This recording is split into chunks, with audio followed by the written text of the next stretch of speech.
Hello listeners, I'm your speaker Casey and welcome to this week's episode of The Cult Vault. Today we are diving back into a topic that we've previously covered on the show, but we're coming at it with a new perspective. But firstly, let me give a warm thanks and huge welcome to my newest patron, Kenneth. I'm so happy to have you here supporting the show and accessing the exclusive content which includes ad-free episodes and exclusive deep dives into infamous cults. With your support and the support of others, I am now past my first Patreon target. Thank you so much, Kenneth, for your help, and to everybody else too. I've also made the business decision to include a few more advertising slots in these episodes. They are usually 2 to 3 hours long, sometimes longer, and most of the podcasts that I listen to include many more ad segments for just 30 to 60 minutes of audio. So I do apologise for including these, but hopefully they will help in growing the podcast and allowing me to upgrade and update some things. And if you skip ahead 60 seconds when you hear the advertising music, hopefully you won't have to sit through too many of the ads. As those of you who tune in weekly will know, you can get 10% off CrimeCon UK tickets using the code CULT at the checkout. You can now purchase Cult Vault merchandise from my website cultvaultpodcast.com, where you can also nominate people for Ally Awards. Don't forget, you can be in with a chance of winning a copy of Mary Mahoney's Abnormal Normal, My Life in the Children of God by following, liking and commenting on social media content across February on Twitter and Instagram at CultVaultPod. Now let's get on to today's episode. With one of my incredible patrons taking the lead on today's content, here is Jordan talking with us about the Assemblies of God. So hello Jordan and welcome to the show. We're going to be diving deeper into a topic that has already been discussed on the show, but I think that you'll be able to bring a really interesting and different perspective to this topic. So would you like to start by introducing yourself to the listeners? Hey everyone. My name is Jordan. I was in the Pentecostal Christian Church for the first 24 years of my life. I've been out of church now for about 6 or 7 years. And I have a family, a wife, a daughter, a dog. And between them and my job and my friends, they keep me really busy. So. And for people that may not have heard too much about this movement before or tuned into some of the previous content covered on the show, would you be able to give the listeners a brief history of Pentecostalism, sort of like a 60-second roundup? Yeah, I'll try my best. There's a lot here, but I'll try to keep it brief. So, a lot of people in the Pentecostal scene, a lot of the churches and sects of churches that came out of the Pentecostal movement, a lot of them go back to the Azusa Street revival, which I think a lot of your podcast has kind of covered before. But really, sort of the origins of Pentecostalism kind of start before that revival. And the main leader or ministry of that movement, of the Pentecostal movement, is Charles Fox Parham. And he got a lot of ideas from other late 19th century, early 20th century Bible cults. These were pre-Pentecostal movement Bible cults. And he was a Methodist pastor, but I don't think he was ever ordained in Methodism. He had a lot of problems with the people inside of his denomination, and so he split from them and he was trying to start his own denomination. So one of the guys who was a really big influence on pre-Pentecostals was a guy named John Alexander Dowie. He's kind of considered the first modern faith healer type guy. Okay. He had a cult in Zion City, Illinois. And the other guy who was like a really big influence on Pentecostals was Frank Sanford, of the Shiloh cult in Durham, Maine. So these guys were really influential to Charles Fox Parham, and he got like a lot of his theology and teaching from these people. So, and would you say that the Azusa Street Revival is kind of on par with things like the Second Great Awakening of Christianity that we've spoken about on the show, where more sects are born from like people getting together, realizing they don't agree with each other's ideas and their interpretations of scripture, and sort of having like a whole group of people say, well, I'll go this way and I'll go that way and I'll go this way, and then all of a sudden there's loads of different branches of the same sort of thing? That's exactly the idea. In fact, a lot of the Pentecostal movement was influenced from a lot of the same elements as the Second Great Awakening. These are what they call restorational movements, which means, restoring, trying to get back to the early Christians or original church. So, and is there a particular part of America where this was more prevalent than others, or did it kind of spread like quite quickly across the US and further afield?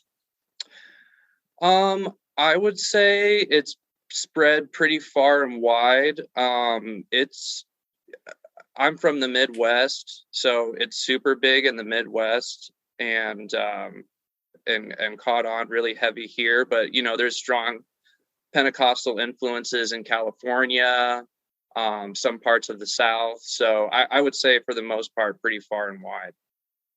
Okay.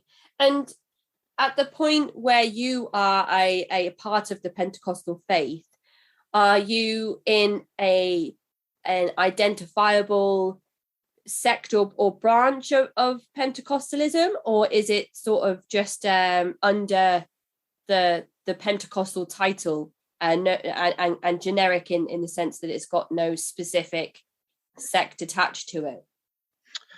I would say it's a very recognizable Pentecostal sect. In fact, it was one of the first Pentecostal sects, and it's very large, the Assemblies of God. And, there's over 3 million members in the US and almost 70 million worldwide. So it's a very big Pentecostal denomination. And do you know how the Assemblies of God differentiates itself from other branches of Pentecostalism? Yeah, so I know the main difference is Trinitarian Pentecostalism versus Oneness Pentecostalism, which I think basically means that, the Assemblies of God, they believe in the Trinity, Father, Son, Holy Spirit. Versus other forms of Pentecostalism really kind of teach that I think the idea behind oneness is Jesus is the only way. Jesus is kind of the only way into heaven, and I kind of understand that argument, but the Assemblies of God actually kind of debated this when they were first starting, and they just kind of decided to go with traditional Father, Son, Holy Spirit as far as their interpretation of the Bible. So, okay. And you've mentioned at the start of the episode that you've got a pretty fulfilled life at the moment with your own family, children. You've got your dog and your wife, and you keep yourself kind of busy, and we spoke before about kind of enjoying the holidays and enjoying seeing the new year in. So at the point where you are a member of the Pentecostal church, is this sort of second and third generation situation where you're born into the movement, or did you find yourself converting as you were already sort of growing up and older? I was born into the movement.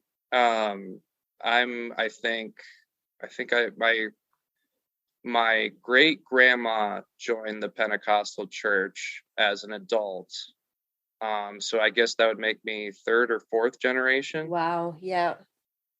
Yeah, Oh my so goodness. So my pretty established lineage and participation within the church by this time. yeah, as far as I know, at least goes back to the 1940s, so a long time.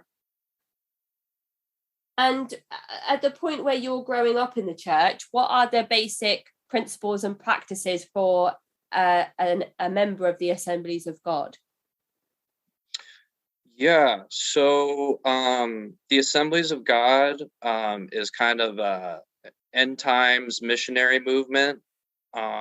Their like ultimate goal or agenda is to evangelize the entire world with the gospel of Jesus before he returns or before the rapture happens.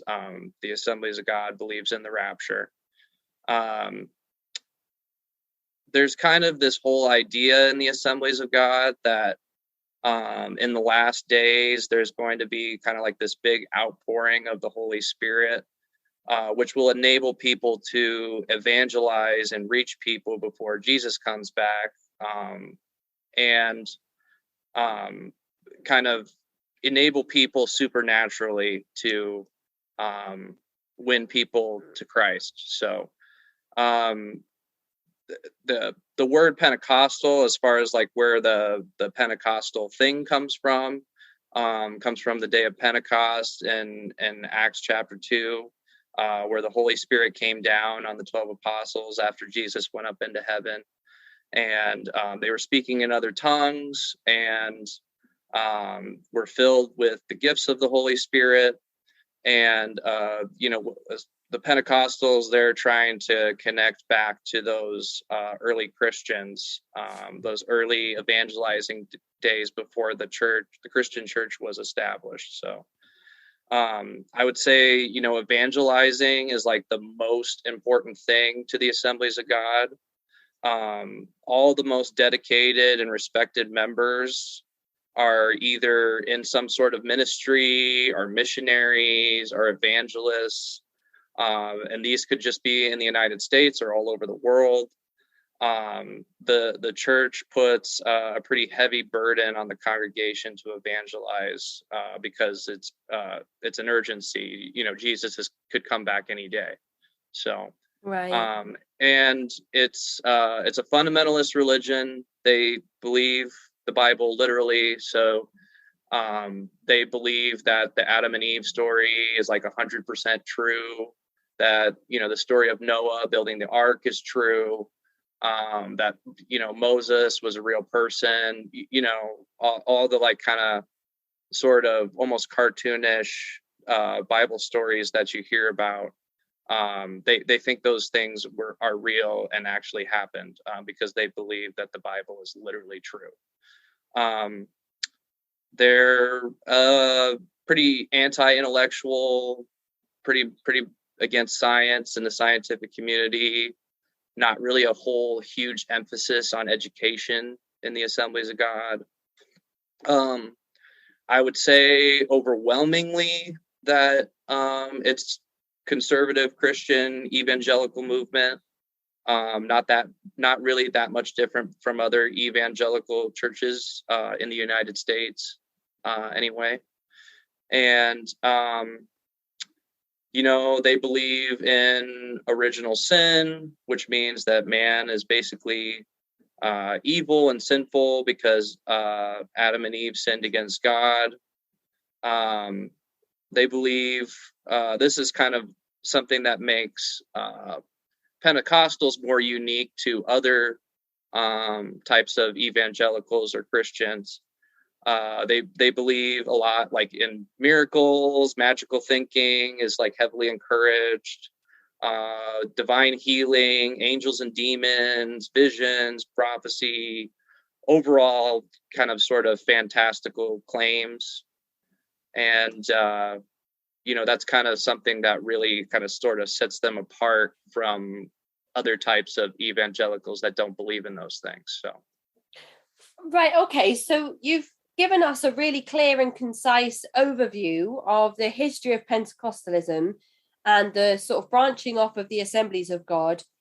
the prevalence of that particular sect amongst Pentecostal believers, and now sort of the core principles and practices of the Assemblies of God at the point where you were a practicing member of the faith. So I feel like in a very short amount of time, we've been able to gather a very clear picture of the topic that we're going to be discussing today, which is great, and you're much more concise than I ever could be when I'm trying to explore thoughts and get information across. So thank you for that.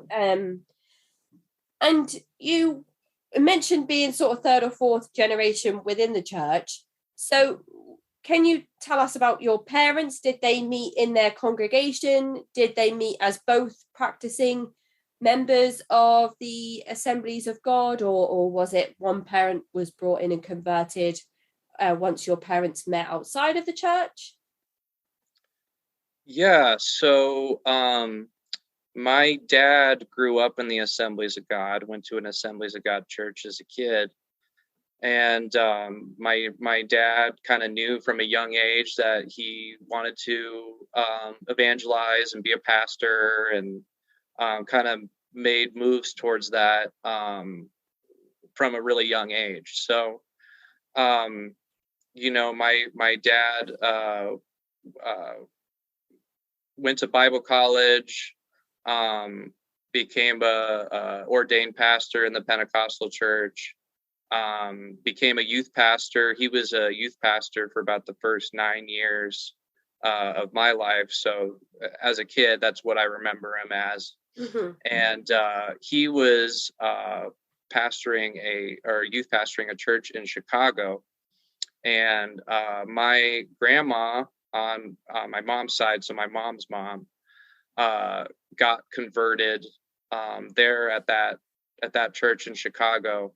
And they converted my mom. My mom was about 19 or 20 years old.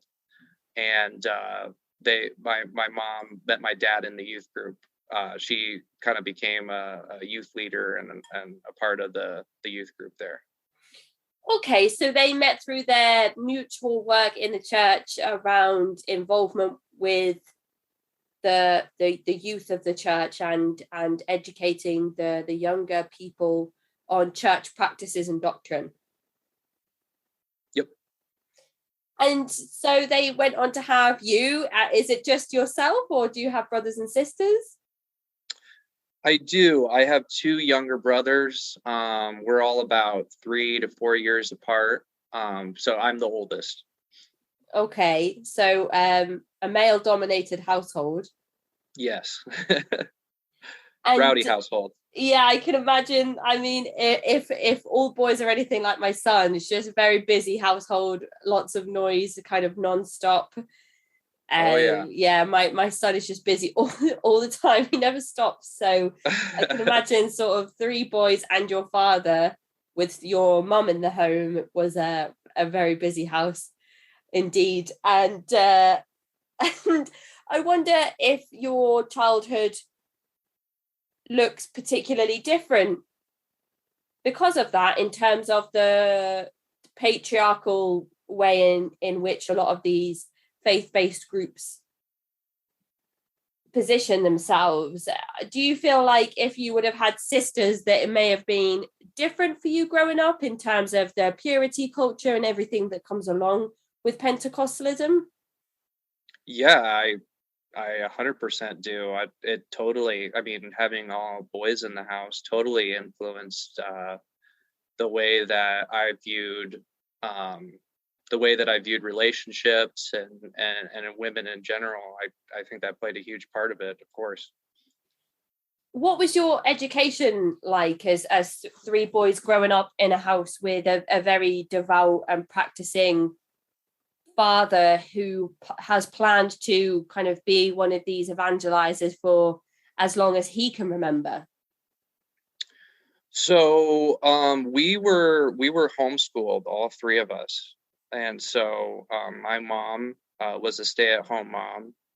She didn't work or anything. So, and she decided that that's what she wanted to do. That she wanted to teach us at home and kind of keep us away from sort of the secular influences. I didn't view it that way at the time when I was a kid. I thought that my mom just really kind of cared about educating us and making sure that we got the attention that we needed, because we were all kind of a little bit rowdy, a little bit sort of had trouble sitting still and stuff and all that. So I mean, just really normal kids. But I viewed it as she was really trying to make sure that we got the attention we needed, but really it was kind of to shelter us and kind of keep us away from secular education, secular culture,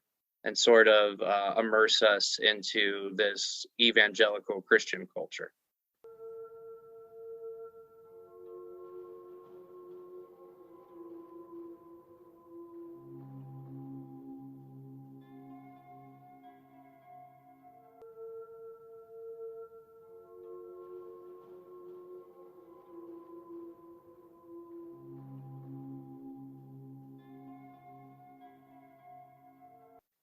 Do you feel like your childhood overall was different to perhaps typical childhoods of other children around you because of the engagement, the heavy engagement with the church, like sort of activities outside of church, outside of education and learning?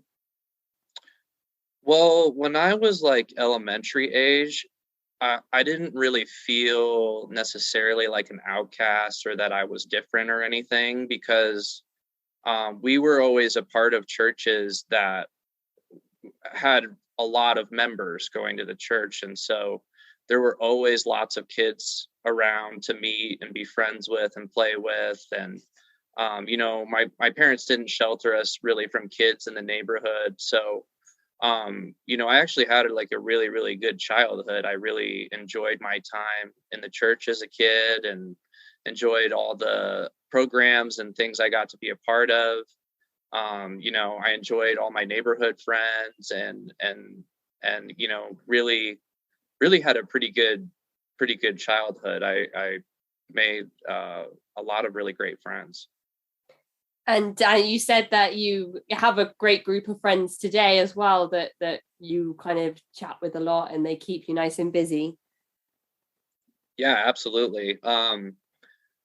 No friends from that far back, but kids from middle school and high school and college, I'm still really good friends with today. So fantastic.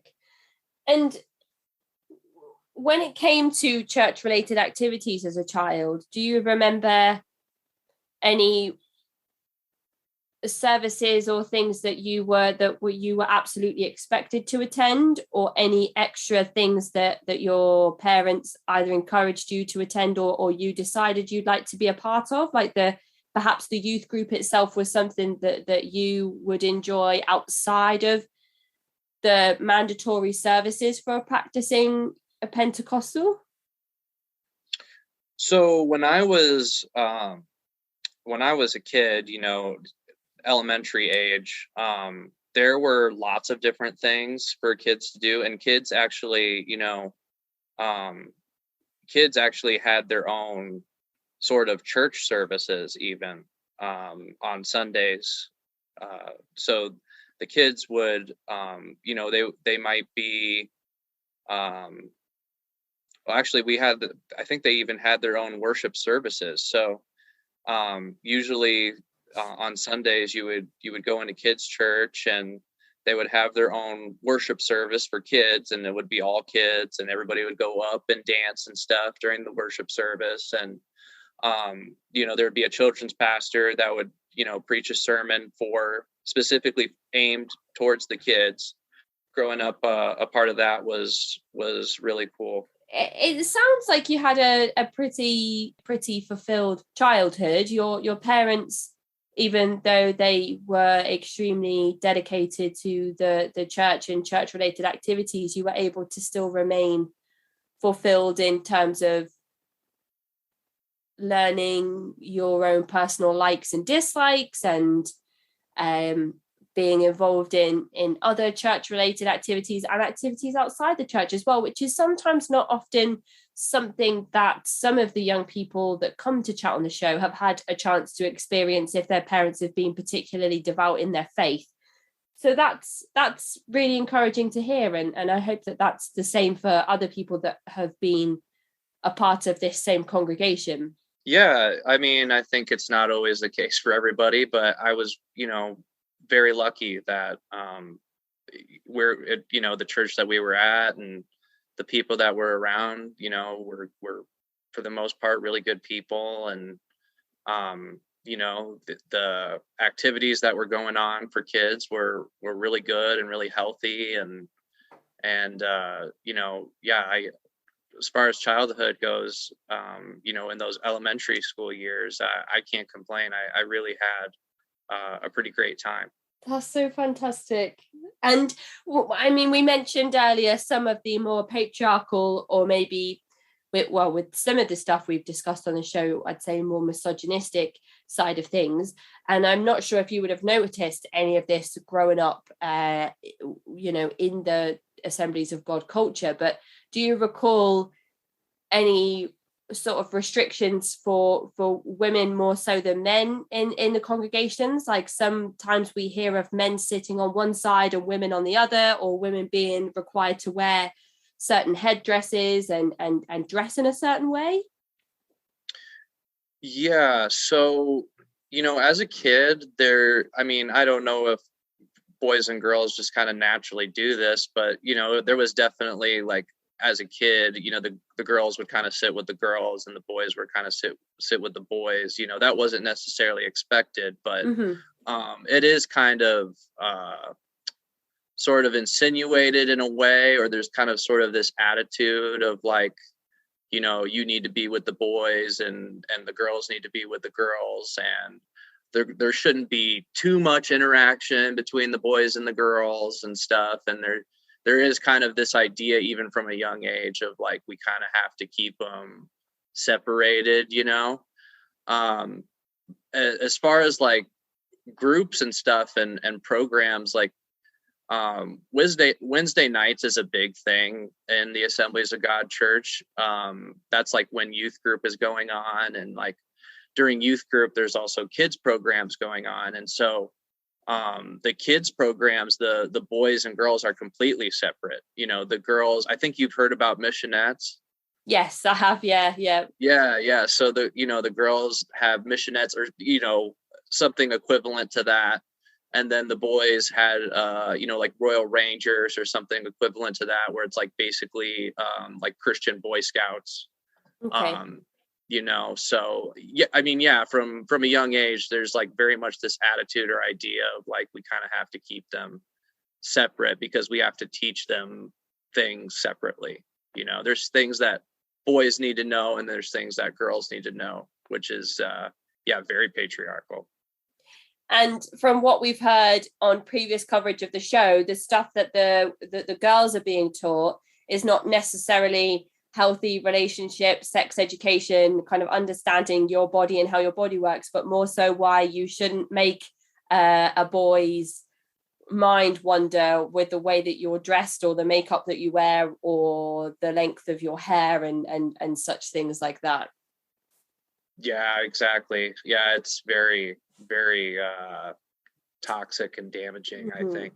And I think it's just important to highlight this. And I know if anybody's an avid listener and has listened to all the coverage of, of previous episodes and the Pentecostal series specifically, I feel like it's important to highlight in these high demand religious groups the similarities, because even though some of the translations of scripture, or the way that the scripture has been identified by a different sect or branch of Pentecostalism or Christian faith overall, even though some small interpretations will be different and some practices will be slightly different, the overall message seems to be the same. There's still the same earmarks of practicing Christians and practicing Christianity as a religion and a faith, but just kind of within the boundaries of your own movement. So, not just Pentecostalism as an umbrella term for the faith, but the Assemblies of God specifically. So I feel like it's always really interesting to draw those parallels between other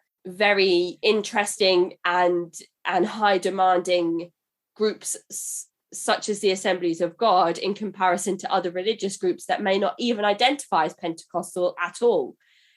Even talking about Judaism and Mormonism and the links between the Latter-day Saints and Pentecostalism with the Second Great Awakening and the Azusa Street Revival and all of those things. And even then talking about how the Seventh-day Adventist Church takes its inspiration from Judaism, even though it doesn't align itself with Jewish people, and it's actually very racist and anti-Semitic. And so another tangent from me, but just a quick explanation on why I think it's always interesting to draw those parallels. As you grew up in the church, and you mentioned sort of the elementary years were kind of, you had no complaints, very fulfilled, very happy. Did you start to notice any difficulties for you as you got older in terms of having friends outside of the church, relationships outside or inside of the church, your leisure time being taken up too much? Yeah. So, in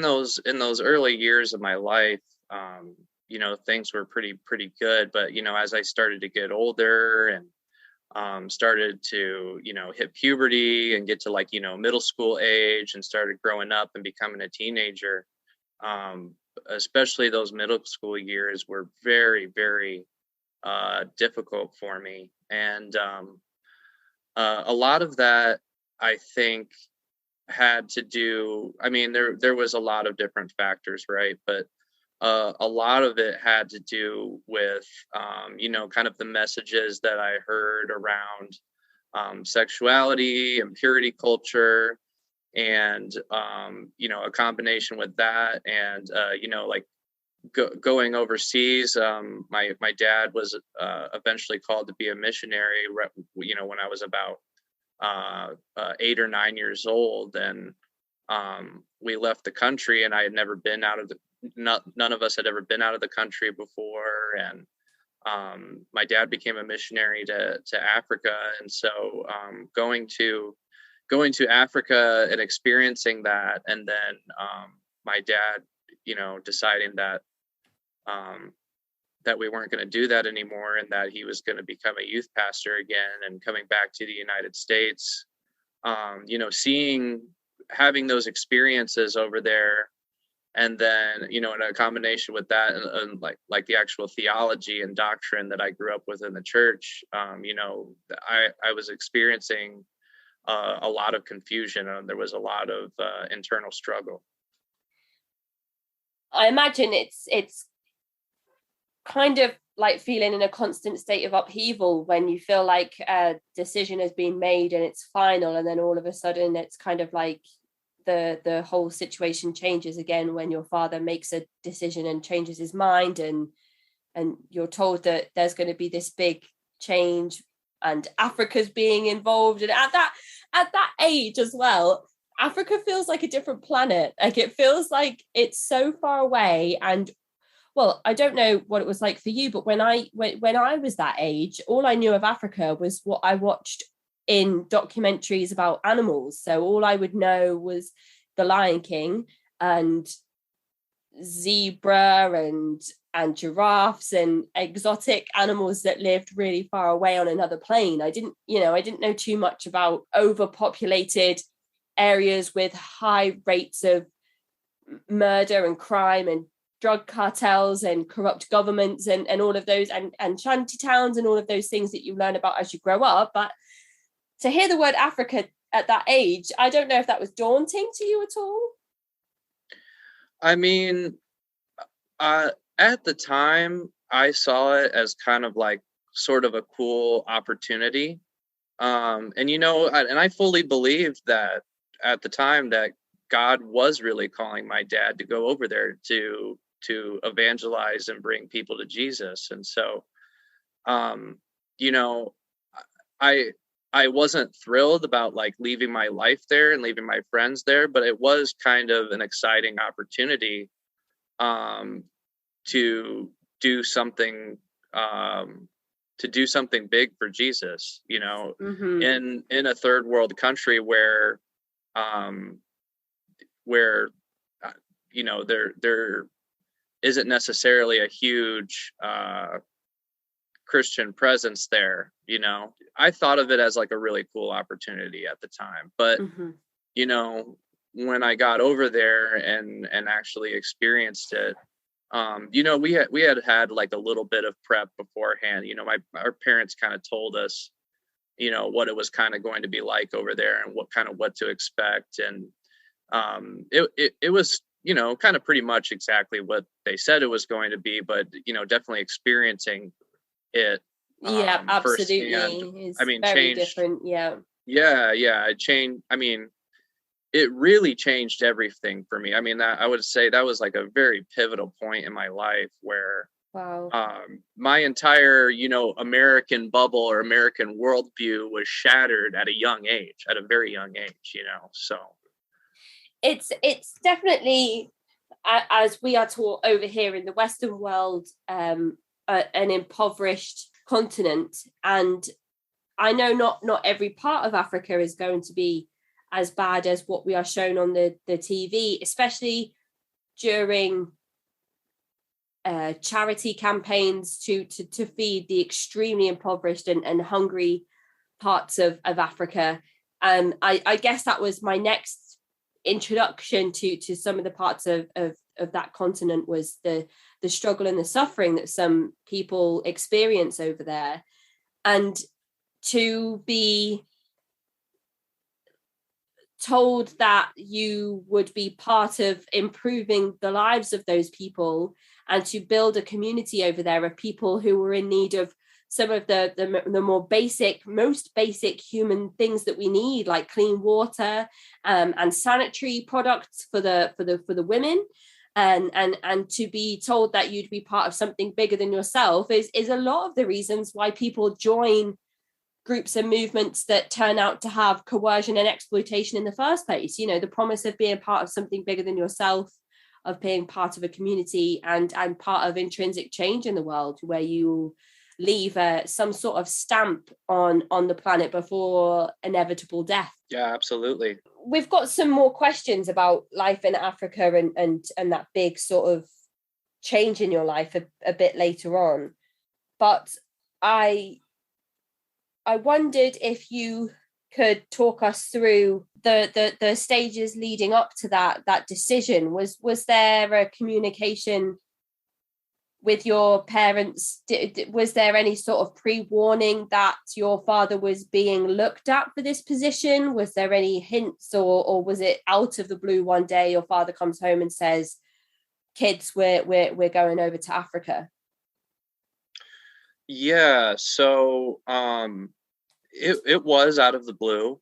Um, every year, the Assemblies of God does like um, they do like a I can't remember what they call it, but it's basically like an offering commitment. So like you say you like they have like a whole service where they talk about giving and giving to missions and stuff and giving to missionaries to go and preach the gospel to other people. And the Assemblies of God churches support missionaries overseas, so they actually, um, you know, give the money to the organization, and the organization gives the money to missionaries, so that way they can, you know, actually live overseas and evangelize and do the things that they need to do to reach people for Jesus. So my dad was in a service praying about what he should commit for that year for missions. And he felt like God told him that he didn't want his money anymore, that he wanted him to go and be a missionary. And so, you know, this happened when I was maybe about 8 or 9 years old.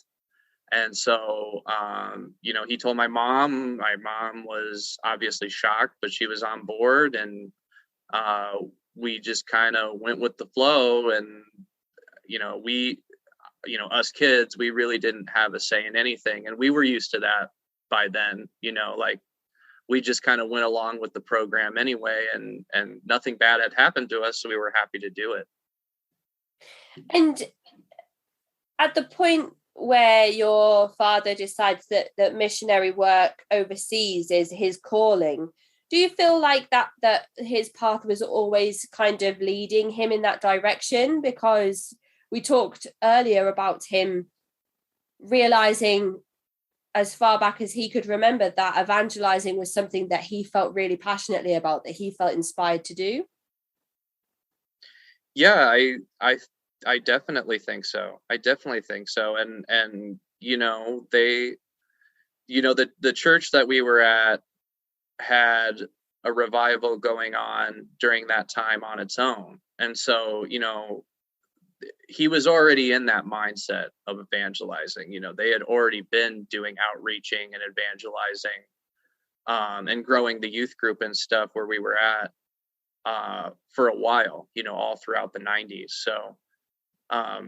So yeah, I definitely think that this was kind of his next kind of career move, if you will.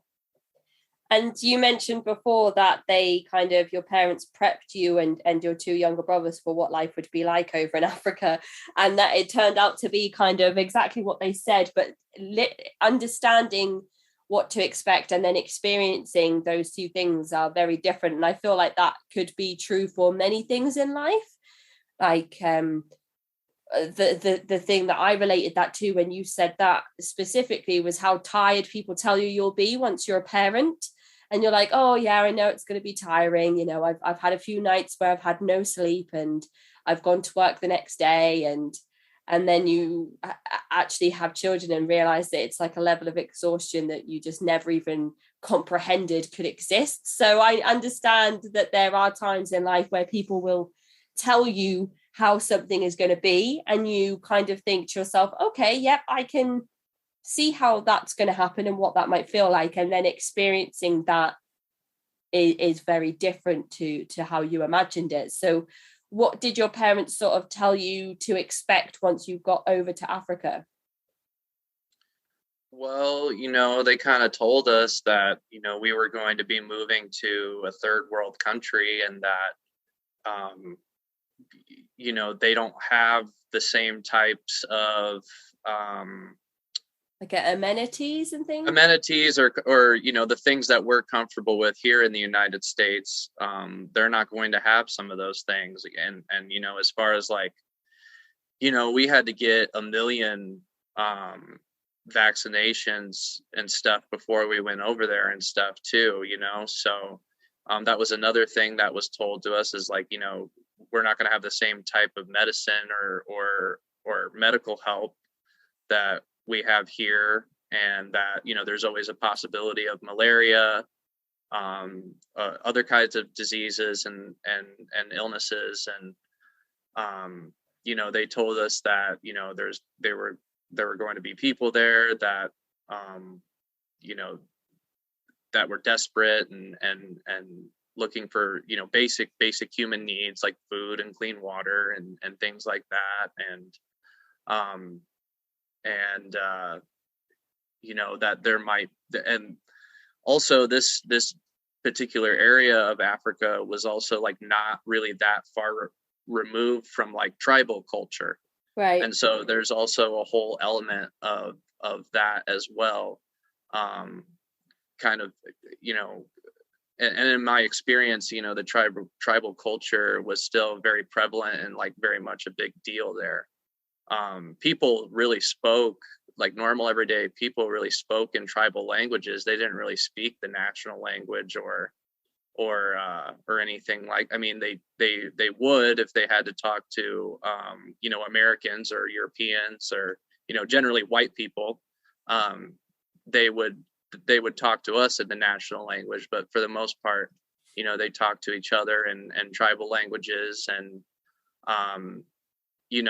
and most of that, what they told us, ended up being true. But to actually see people really starving and begging for money, to see to see in real life people like dying of malaria or AIDS, to see like most of the people around are younger, like most of the people aren't getting that old. To actually see that and like see children and stuff, it was very dark and very traumatizing. And like I said, that shattered my worldview at a very young age.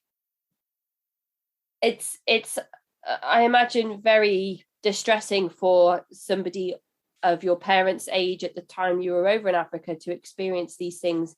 But for a young person without much experience in the world and without being older and having sort of life experiences and understanding different cultures and communities, that must have been traumatizing to see those things at such a young age, especially, as you said, outside of your kind of Western bubble. Yeah, very much so. I mean, like we were saying earlier, to be prepped for it and talk about it is way different than actually experiencing it. And yeah, it was very traumatizing as a kid. And I think it kind of further kind of gave our whole family sort of that confirmation bias too, of that, like, okay, there's definitely needs here, so these people need us, like, Yeah. we're doing the right thing, like we got our work cut out for us, and we're going to help these people. When you mentioned before that there were a lot of vaccinations that you needed before you moved over to Africa, how does the church view vaccinations overall? Do you feel like that during this whole pandemic there may have been some difficulties around people getting vaccinated or remaining unvaccinated? Coronavirus is very different to some Sure. of the things that people experience over in Africa. I know that I think typhoid is still very prevalent over in some parts of Africa, and obviously that's extremely dangerous. And as you mentioned, there are things like malaria and AIDS over there as well, which again is the cause of many deaths over in that part of the world. So I know that coronavirus is a very different thing to compare, but the vaccination question is still interesting, just to kind of as an aside. Yeah. Well, I mean, I don't know how far like the anti-vax agenda or movement goes back. I'm sure it goes back farther than I know, but at the time, these things weren't really that controversial. This was like the early 2000s, and so my parents wanted us to be safe. They had no problem getting us vaccinated. Now, would my parents say that today? Probably not. They kind of they kind of buy into that whole anti-vax agenda. And my dad has even told me that he sort of even regrets having us take all those vaccinations before we went over. Because, I mean, it was like we've maybe had to get like 7 or 8 jabs before we went over there. Wow. So, and I don't exactly know what those were all for. I'm sure some of them were kind of some of the illnesses that you talked about, but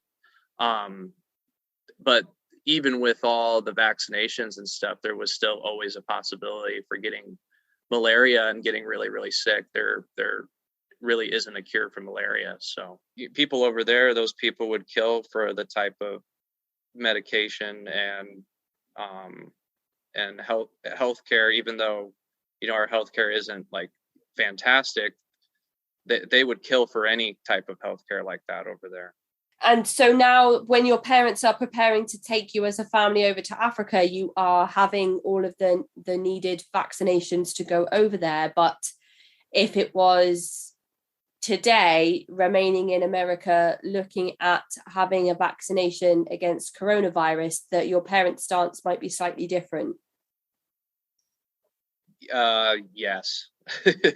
To shortly put, yes. Yeah, and I know that's a difficult one because, as I said before, coronavirus, if you are fit and healthy and within a certain age range, it's not necessarily seen as something that is going to be critical or fatal for you. Whereas, we talked about malaria, which I think can be deadly for any person that contracts it in certain circumstances.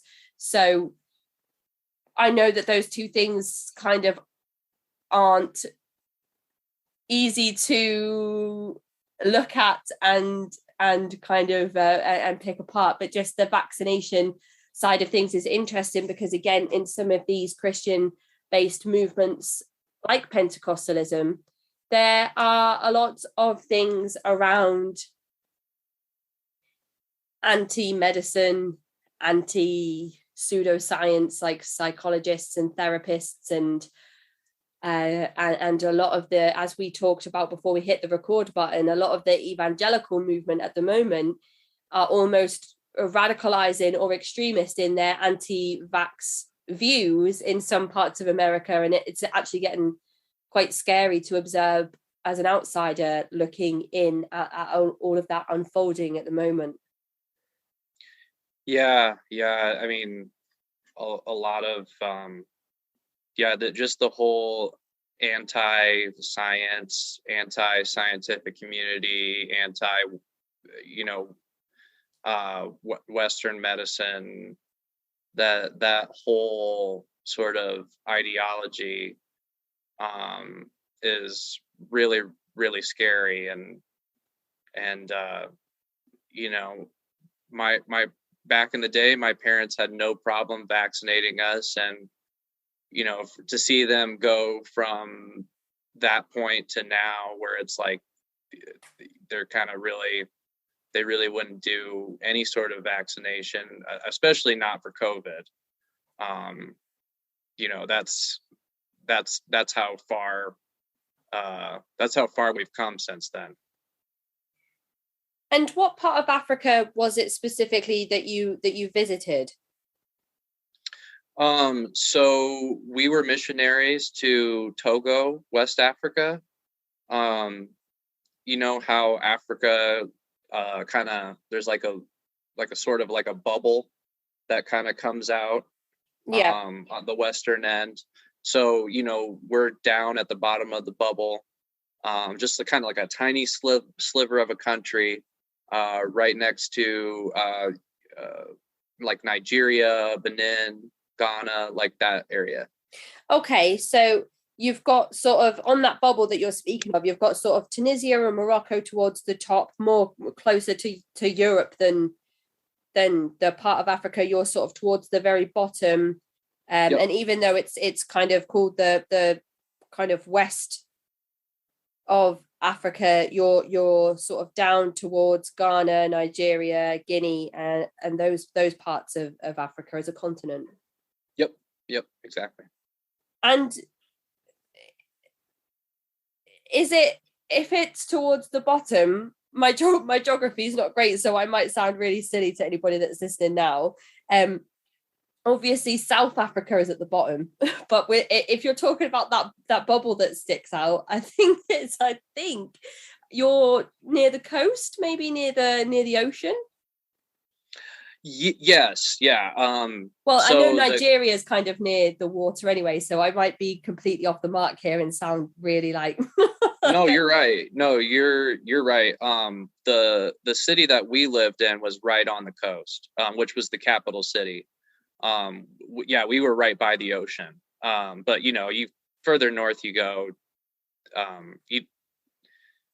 you're not that far away, but you still drive a little ways and you're not near the ocean anymore. So I mean, but you're right on. It's like pretty much right near the coast there. Right. So did you have sort of access to the beaches or anything like that whilst you were there, or when you arrived, was it ruralness and palm trees and whatnot? Yeah, very tropical environment. Yes. Was the change in weather something that you anticipated, or was it sort of a shock when you stepped off the plane? I thought I had been to Florida before, and like it obviously Togo, Africa is much different than Florida, but kind of same tropical Yeah, environment. you'd experienced extreme heats almost. Yeah. I mean, I've been to Yeah. Florida, and compared to England, that is extreme heat. Right. Well, yeah, where I'm from in the Midwest here, I mean, that's like, it's completely different, but I thought it was cool. I liked it. And I've always been a fan of like the summer months anyway. I always really enjoyed the summer. And so like the heat and stuff, I did not mind that at all. And I suppose if you're towards the coast, you have the beaches and the breeze, and it's not kind of even if you're in humid areas, you still have access to those more refreshing parts of the country, instead of being sort of isolated and stuck in the ruralness in the middle of the country. Yeah, and like being in the capital city and stuff, there's lots of people. But yeah, it was very beautiful, very beautiful. And when you planned to leave, did you get told that to pack certain things? Did you have to kind of restrict yourself on what you took over there? Did your family sell the family home, or was there a plan to return back to where you were living before you made the big move? What was that whole process like? So in order to actually move over there, what people do, who in the Assemblies of God anyway, what people do is they raise missions funds.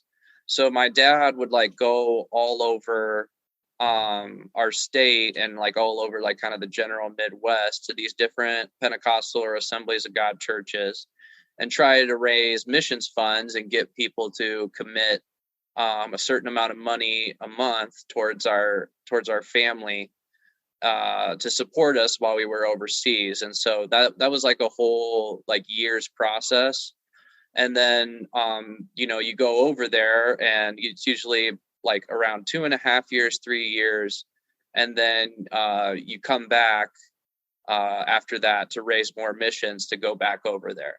So the reason why we left Africa in the first place was because my mom had gotten malaria really, really bad, and she had it for like a month and a half almost. And she thought she was going to die, and it was really, really bad. And so my dad decided that for her safety and stuff, we just weren't going to go back over there. And I think there were probably other factors too, but that was really, if I had to say it from my perspective, that was really the main factor. And so we kind of ran out of our missions funds anyway. And so we were going to be in the United States, regardless if we were going to come back or not. So you mentioned there that your mum got sick. Once you'd made the big move over to Africa, there must have been a lot that happened in between you arriving and you leaving. What was your sort of, you're not of age yet to finish school, so how was your education managed at this point, and what did your day-to-day look like whilst you were helping with the missionary work over in Africa? So a lot of my day-to-day didn't really change much from my day-to-day back home. I would still kind of like be out and about in the neighborhood trying to like make friends and stuff. And I was homeschooled, so that was like an easy transition. You just keep doing your homeschool work as far as education goes. And I mean, as I got older, my mom started to be less and less involved, and I was kind of more self-taught because, my mom's not like an educator or a teacher or anything. She's really not like qualified to be teaching. So it was just kind of like whatever curriculum I had, I would just kind of do the curriculum for school. And then once I was done with that, I'd go outside and play soccer. I mean, soccer was like really big for me. That's what I grew up playing pretty much since the time I was 9 or 10 years old. So before we moved to Africa, we actually lived in Albertville, France for a year to Okay. study French, because that's the national language in Togo was French. Right. And so that Wow. was that was an interesting experience in itself, because I actually went to public school for the first time there. So you'd had a taste of what it was like to kind of uproot yourself as a family and live somewhere other than where you'd grown up. You already sort of had an experience of what that would be like before your big move to Africa.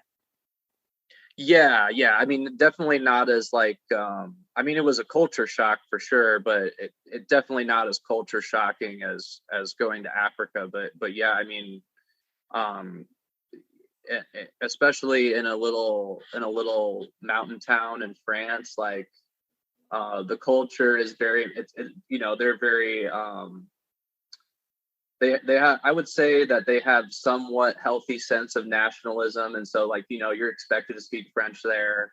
um you know, people will help you out, and they're kind and they're generous, you know, with helping you with stuff, but they're not going to make it easy for you, you know. And so it was kind of hard to know like what was going on all the time there.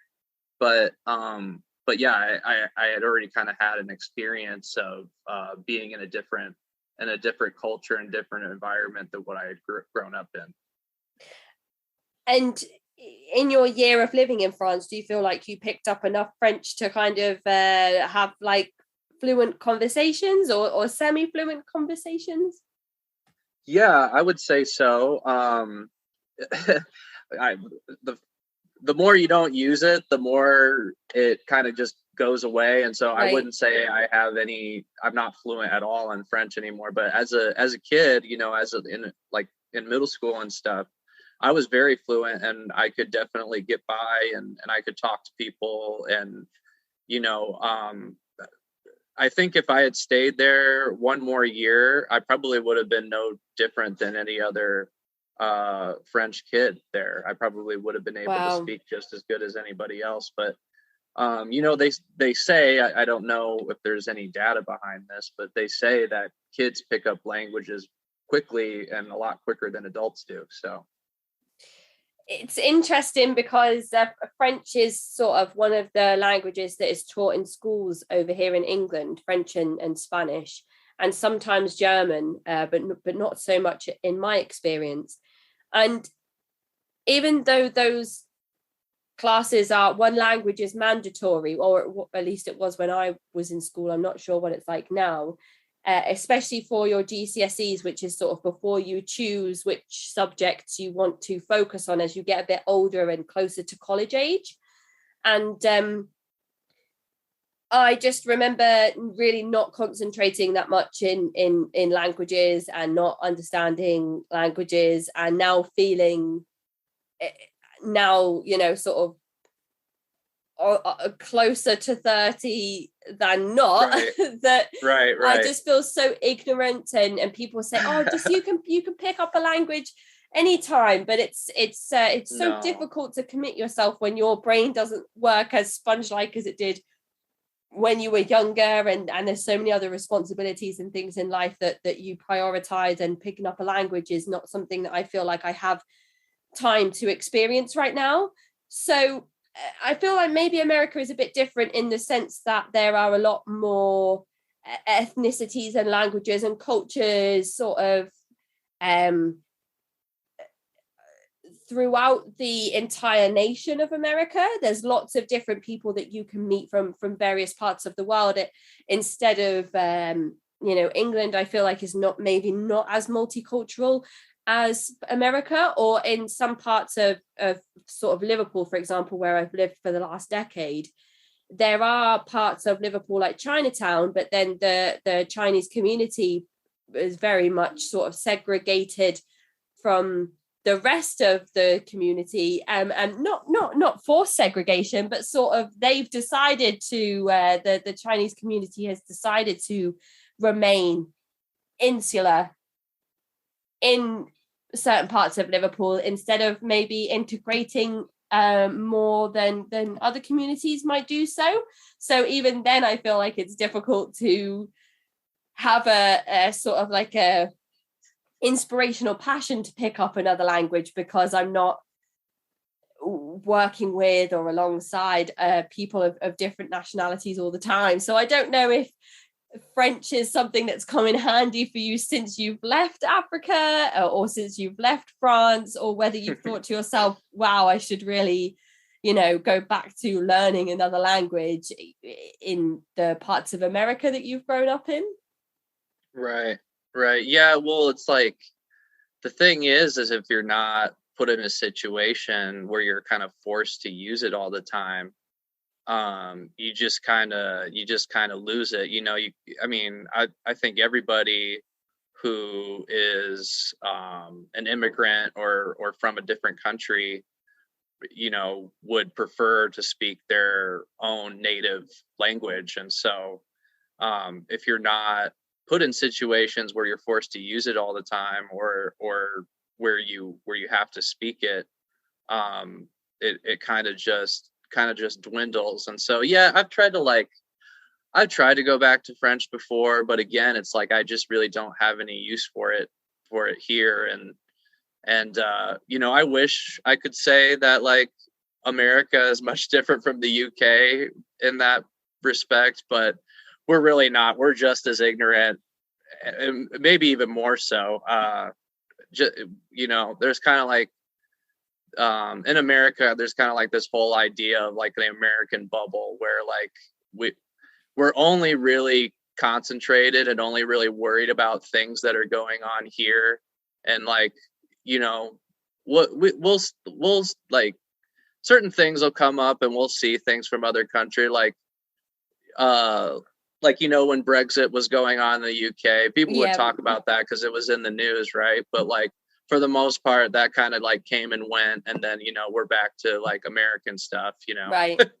So we're just as ignorant here. I mean, there are a lot of cultures and ethnicities here, but it's kind of like you're saying, with the Chinese community in the UK. I mean, it's the same way here. Like there's certain communities that have sort of isolated themselves and segregated themselves away from integrated society, just because they're far away from home, and that's kind of how they stay in touch with their cultural background and stuff, is just by their cultural being together, which is fine. I don't blame them for that.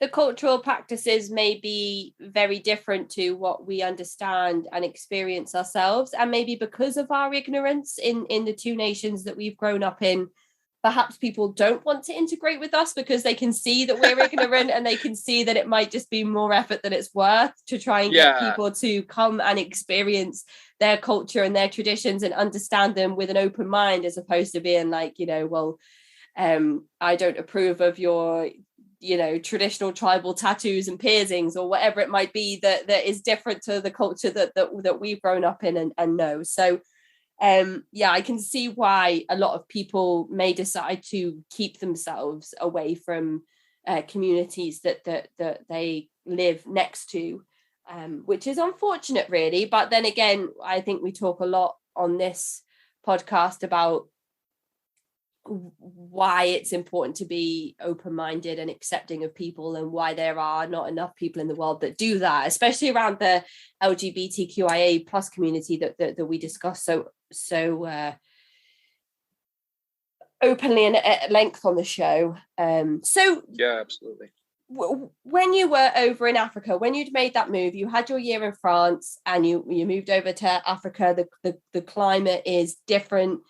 But you live in a beautiful, vibrant place. Your curriculum is sort of made up of what you would have been studying had you remained in America, as best as your mum can help you with in terms of keeping on track with that. What does the missionary work look like over there? Is it all of you taking part, or is it your father's responsibility to carry out that work? Well, it was mainly my dad sort of doing that work, and the sort of the people group he was trying to reach was the young people.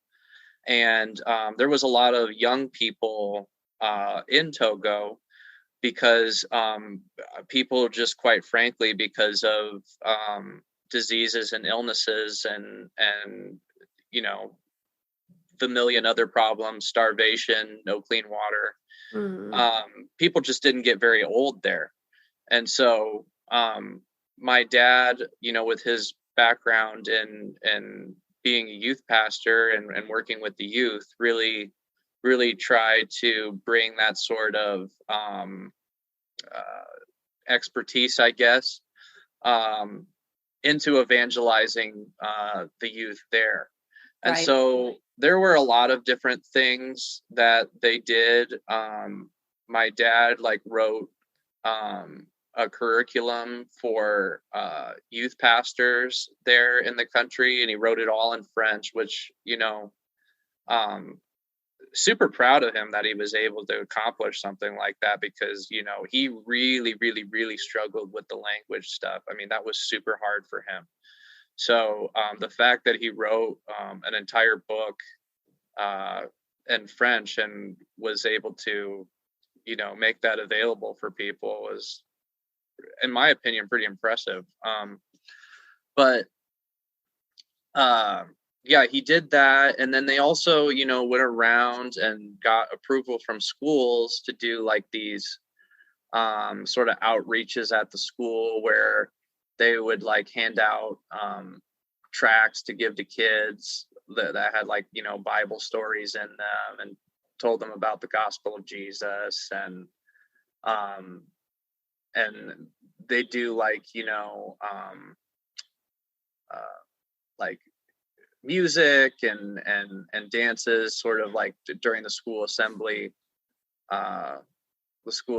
stuff, you know, between the kids' lunch period or something like that. So and they took volunteers for that came from the United States to do that, bunch of young people. And so they traveled all around Togo doing just that, going to different schools and stuff. So, and are you experiencing the culture fully, do you feel like? Are you spending time with the other children outside of the missionary work and really understanding what life is like for a young person in that part of Africa?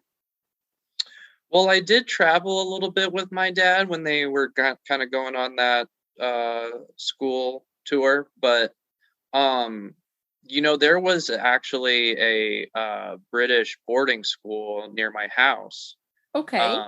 When I lived over there. So a lot of the African culture I was exposed to was mainly through that school, because there were tons of African kids that went there, but these were all kids that were like, their parents were like in government or business, or, you know, these were like senators' kids and stuff. So, Right. and they were from all over Africa, not just within Togo, but like all over the continent of Africa. And it was easy to talk to people because it was a British boarding school and everybody spoke English. So I met kids from all over the world there.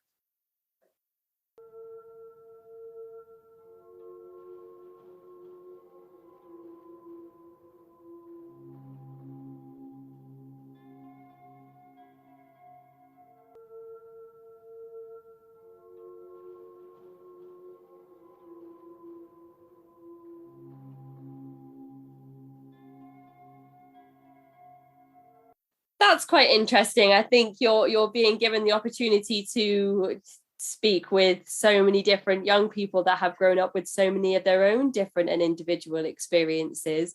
I don't know how many children would be given the experience to have those experiences. Yeah, it was very interesting to meet people from all walks of life. Like, there was kind of a little bit of a Lebanese community there. And so I had like a lot of Lebanese friends, and like, you know, at that time period, Americans' attitude towards like Muslims and things like that was like very much filtered through what happened on 9/11 Right. and the Iraq war and things like that. And so, as an American, not really understanding people from other religions and other backgrounds and stuff, like getting to know those people and like getting to see how they practice their religion and stuff was like, again, world shattering. I mean, just totally blew my mind at how kind and how amazing these people were versus like kind of what the American culture Oh, told me wow. what these people Yeah. were. That's so interesting to think about, you having that sort of boy in the striped pajamas moment where you're coming into contact with people as opposed to a label. So, sort of if you take Muslim as a derogatory label that may have been associated with that particular faith after the events of 9/11 and the extremist behaviors of the perpetrators involved, as opposed to each person that individually practices a relatively peaceful religion, Yeah. and members of the Islam faith, to meet individuals and be able to realize that the derogatory label is not universal amongst every person that practices that faith. Again, even for a young person, as you said, must be earth-shattering. But I also wonder if the Christian faith, in the same way, is used as a tool of fear in Muslim communities, like it is used over in some parts of England and America. And if those people are meeting you and having those same revelations at the same time. Yeah, I mean, I'm not sure from their perspective what they thought of like um my sort of Pentecostal evangelical Christian culture. They might not even have a framework for it, but Or even just maybe even just Americans in general. yeah, yeah. Yeah, well, I know they had a few Americans that went to that school. So like um and again, these kids are exposed to people from all over the place. I mean, literally all over the world. I mean, I think there were kids even from Argentina there. So like these kids are exposed to like every type of culture and every type of religion. And what was cool about it was like they were all friends. They were like they there wasn't any like there wasn't any like real cultural or religious element like separating or like segregating them. Right. And And how being long exposed to that was like really influential. do you feel like that shaped sort of where you are now, or it changed how you felt growing up as a member of the Assemblies of God? I think it made things really confusing for me because, you know, I had like this certain expectation from the culture and like sort of the attitudes that I grew up with, and then being exposed to something that was completely different. It was like it kind of helped. I mean, really, the whole experience helped plant some of those seeds of doubt, Wow. from that age. But like, you know, as I got older, that those seeds of doubt began to grow. I suppose that when you are grown up being told that your faith is the one and only truth faith, and Yep. the only one that can save you in a doomsday apocalyptic sort of based faith, that like the one that you grew up in, to meet people that you really sort of bonded with and had these connections with, who were parts of other faiths, to then be told that they won't be saved, or they are damned because they aren't part of the Pentecostal faith or the Assemblies of God specifically, must have been a difficult message for you to understand, especially when you're just kind of creating friendships with these people who seem just the same as you are.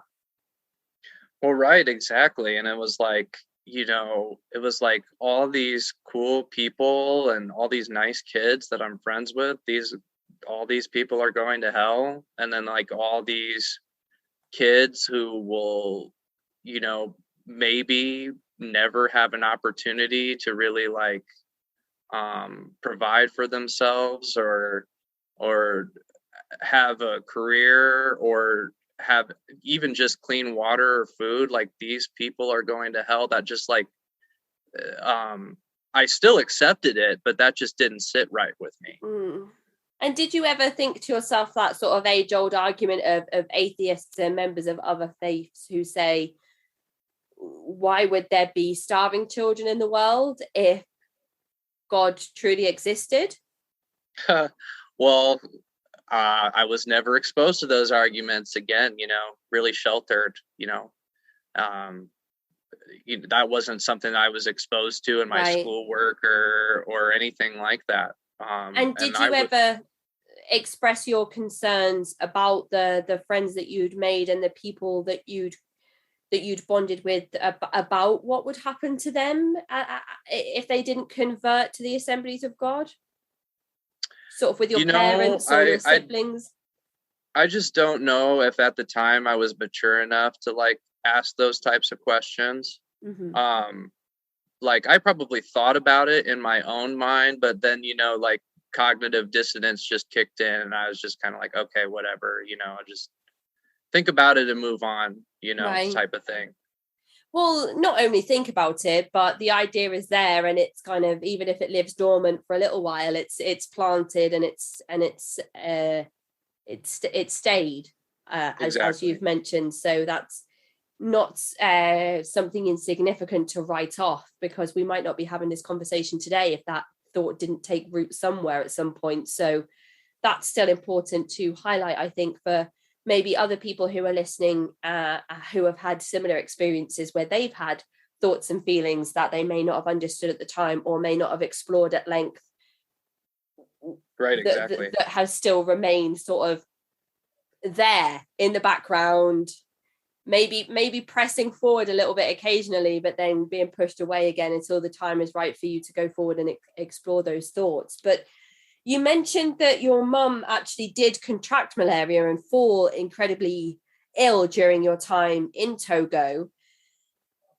How did that happen? Was it a gradual illness? What does malaria look like when it strikes? So malaria is transferred through the blood, and there are tons of mosquitoes, tons and tons and tons of mosquitoes over in Africa.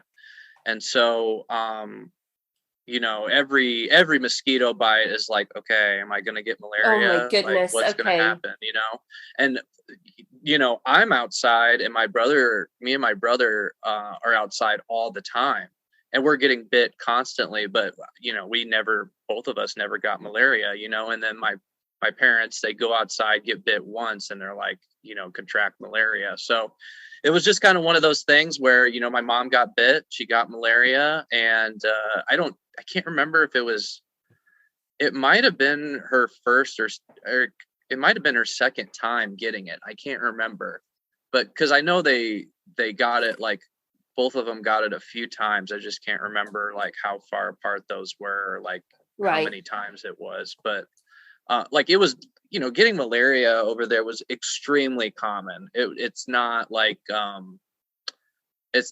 something rare. Right. So it'd be like the common cold over here, sort of the sniffles. Yeah, or like the flu, like seasonal flu. Yeah. Of course, it may be something that you get once or it may be something that you get like once or twice a year or something, Okay.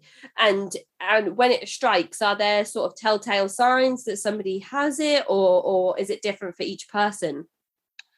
I don't know how long it takes to really kind of set in and become a full-on illness, but it's pretty much, it's almost immediately. And it's the way that it's been described to me, because I never had it, but the way that it was described to me was like a really, really, really bad flu, like really bad, like body aches, intense fever, intense nausea and diarrhea.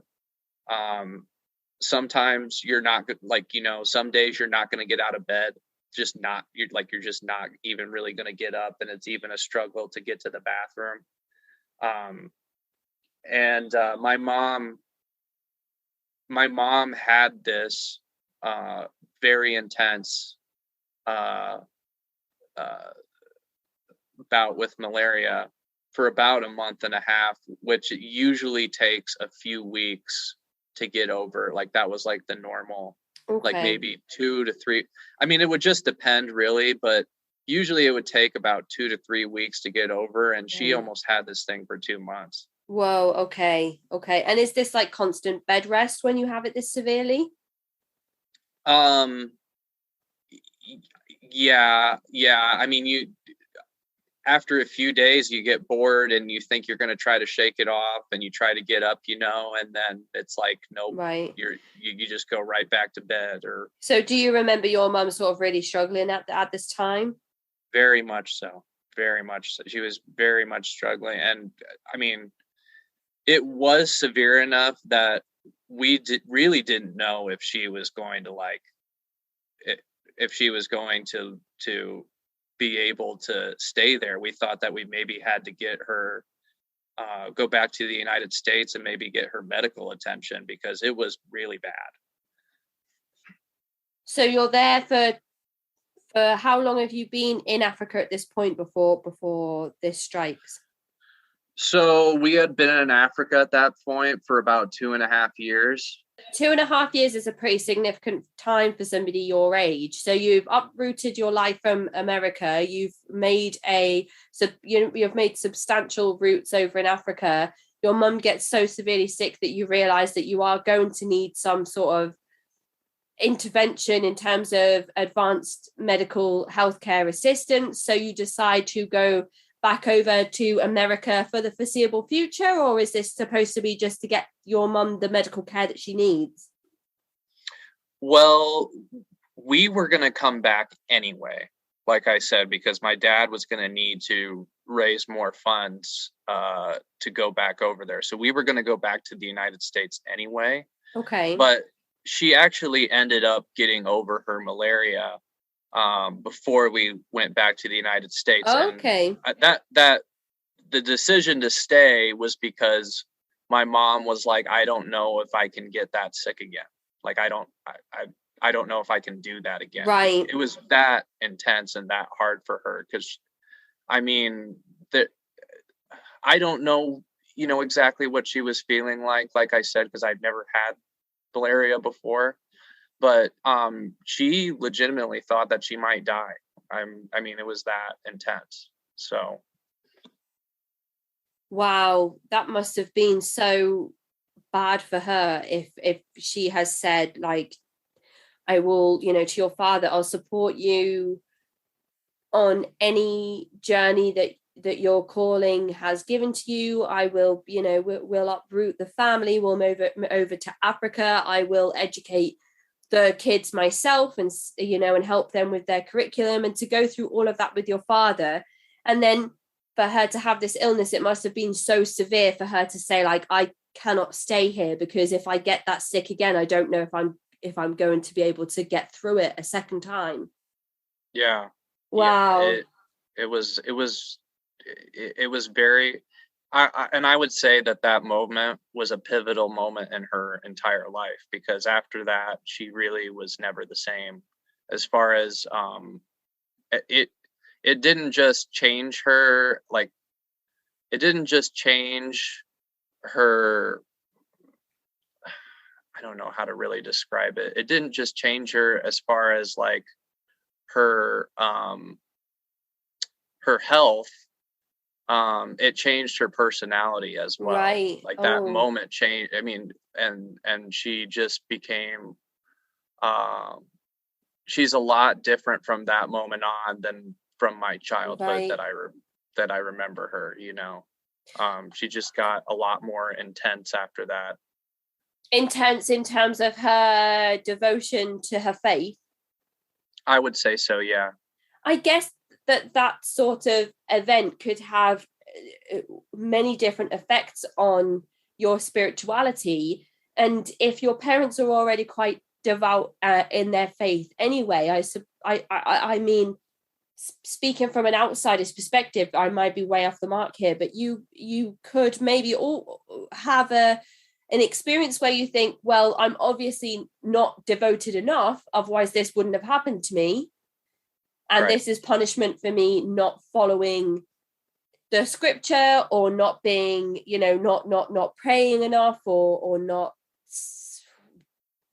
giving enough time to the church. Or you could have the other effect where you have that seed of doubt that we talked about earlier, where you decide, well, why I've given my whole life, and I've moved my entire family, and we've done everything that we can in the name of the Assemblies of God, so why would I get this sick?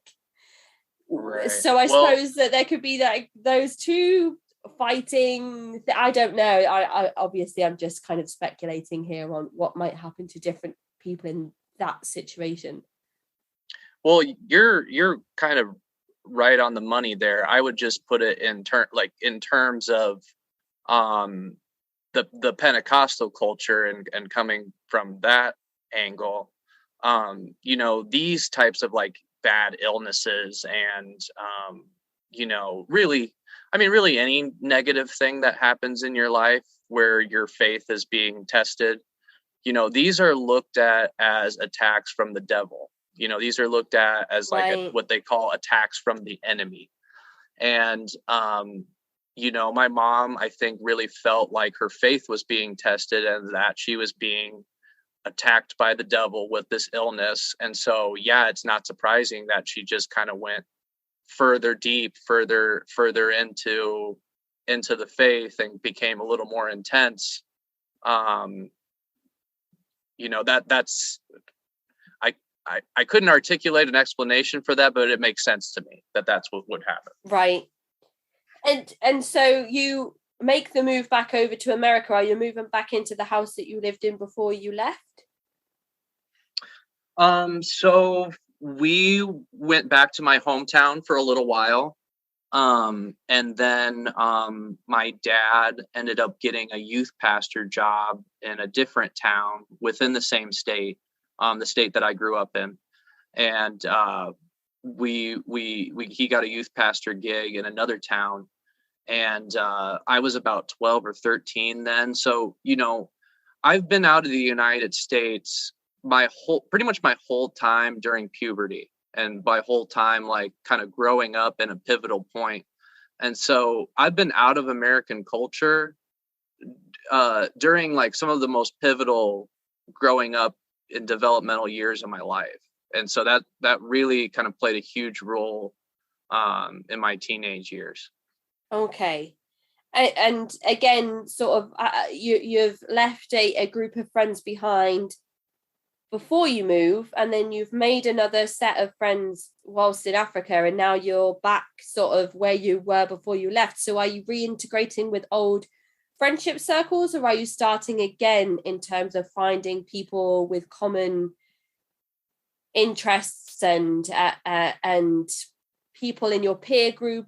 Have things changed significantly since you were last at home? Yeah, things had changed significantly, and it was pretty much like starting over for like the third or fourth time. Yeah. Oh my goodness. And what age are you now? You're sort of 15-ish? 13. I was 13, or like 12 going into 13 when I moved there. So I was, I don't know what your like grades there are, but I was in 8th grade. Right. At that time. So, just before high school, just entering high school age-ish.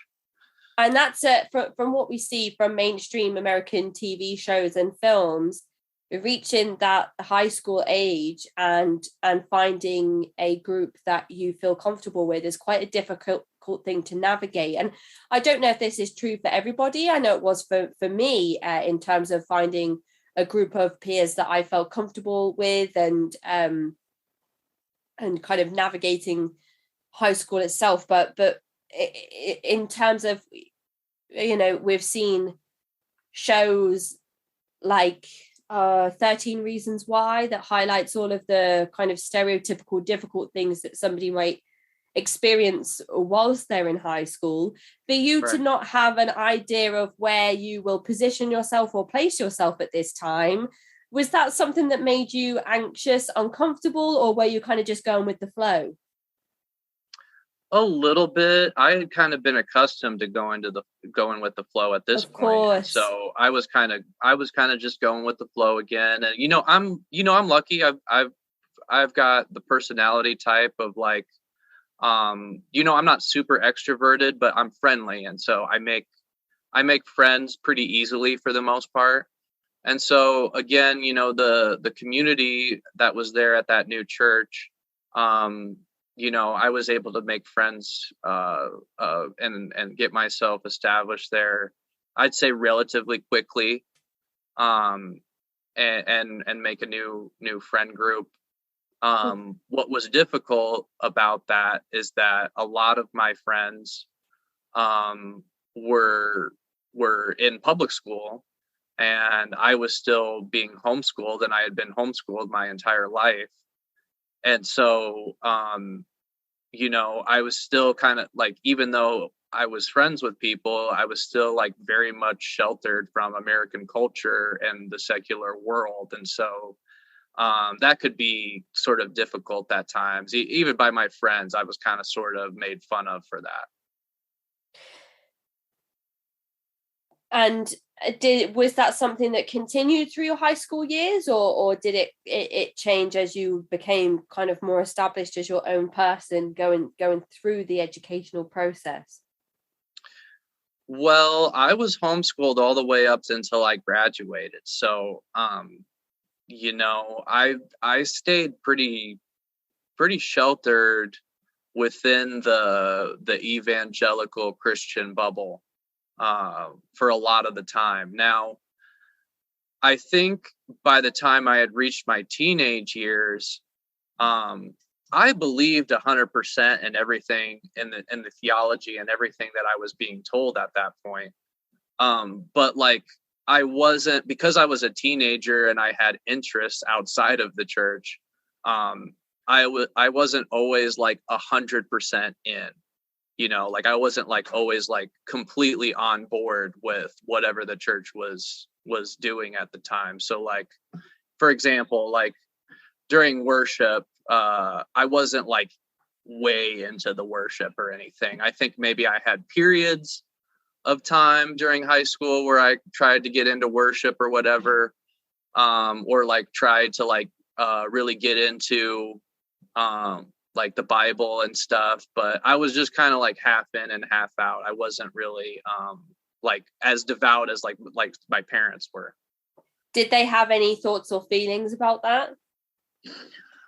Yeah, they did. Not, I mean, I don't know so much about my dad, but especially my mom had a lot of thoughts and feelings about that. She used to tell me like, something, I don't know what verse this comes from or if it's even in the Bible, but like basically not to be like a lukewarm Christian. You're either on fire for God or you shouldn't be a part of it at all. And so, I remember having like many different conversations like that with her. So you've come back over from Africa, and you said that your mum's intensity around her faith sort of changed after her experience with that bout of malaria. And then you're having these complicated and tense conversations with your parents about your lukewarm attachment to your faith. So did your parents' stance around their involvement with Assemblies of God change after you returned to America? Did they reintegrate back into your old congregation, or did things change significantly after you'd returned? I would say after my dad got hired as the youth pastor for that new church, and by this point he was a little bit older. I think he was like in his later 30s, early 40s. So he wasn't exactly like the young youth pastor that he was in the 90s. And he was kind of trying to do the same sort of things and kind of use the same strategic approach that he used for evangelizing at the church that he did in the 90s. And I think there were a lot of factors that had changed, especially within culture at that point. And so like it didn't really those strategic plans didn't really work at this new church. He tried and tried, but he didn't really kind of, I don't think he was necessarily satisfied with the results of that church, but he really, really liked where we lived, and he really liked the church, and he really liked the community a lot. I just think that he was kind of outgrowing that youth pastor position, because Right. he just wasn't that young guy anymore. And so like within the youth group, you know, my parents are the youth leaders and I'm attending the youth group there. And so I'm being surveilled and being controlled and watched constantly. I'm being controlled at home. I'm being watched at home because I'm homeschooled. And then I'm being watched at youth group. And that's really the only thing I have outside of the home, you know? And so that was really difficult because I mean, it was really difficult for me, and it was probably really difficult for them. You know, a lot of factors there. You know, I'm the first son, and you know, so a lot of their rules and things are being tried out on me first. Yeah. And then you know, and then I'm going through kind of normal coming of age type of stuff, and they kind of see that normal coming of age stuff as sort of a threat to my faith, you know. Yeah, And sort of so but typical there was a teenage big rebellion as a sort of perhaps the devil or demons taking position yeah in you as a.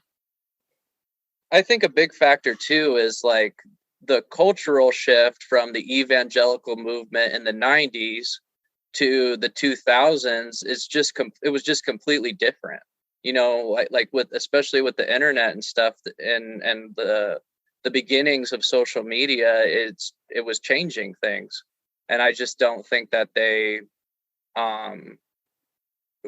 anticipated that. Do you feel like it's kind of more in keeping with the satanic panic of the 70s and 80s than it was of the 90s? Well, I mean, there was kind of a big satanic panic type of stuff going on in the 90s, so that definitely influenced them, and that carried over into the 2000s. And after kind of that whole thing had sort of been kind of debunked, you know. Yeah, it's something I'm researching at the moment. And when you said there that the 2000s was different to the early 90s, I wondered if it had kind of had that, because we kind of work in cycles. And that's why I thought it was interesting that we were talking about the Azusa Street revival and the Second Great Awakening, because I feel like with some of the other stuff that we were discussing before we hit record, with the radical evangelical movement in America at the moment merging into some of the QAnon stuff, or community members of both parties colliding into having those dual belief systems, that if we might actually be approaching the third Great Awakening, or maybe even the fourth. I don't know if there's like a third in there somewhere with all of these new religious movements that we talk about on the show. But that's why I thought it would be interesting to ask you sort of what the views were around pop culture and influences, satanic influences. Like Harry Potter gets mentioned a lot on the show about how that was forbidden for a lot of people in various Christian branches and sects, and other worldly influences like music and things that may be inviting the devil and demons into your heart, your soul, your beliefs, and your home.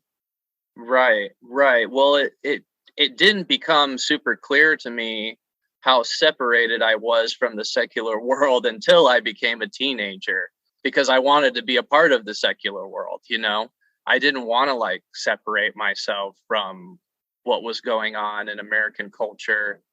And the different ideas of secular culture versus the theology that I grew up with, or the ideas that I grew up with. It didn't necessarily become clear to me until I became a teenager how separate I was, because not being able to watch even some PG-13 movies. I mean, that R was like no question, definitely no rated R movies, but like except for Passion of the Christ, of course. But that's fascinating to me. Okay, I'm gonna make a quick note of that. I know that's kind of a big sort of joke and evangelical circles, is like, you're not allowed to watch rated R movies, but Passion of the Christ is okay, where it's the most gory and violent and most traumatizing thing you could ever see, and they show that to children too. I mean, that's my goodness, wild to me. No, yeah, that is. Oh my goodness. Okay, yeah. So sorry, I kind of butted in there with my piqued my extra interest in talking about the Passion of the Christ. But you were sort of discussing how it was for you in terms of things that you were encouraged to stay away from, or things that were restricted from you. Yeah, like PG-13 titles that I imagine every other child your age outside of your church or other similar high demand religious groups would just be kind of going to the cinema with their friends or the theater to go and see on a weekend. Yep.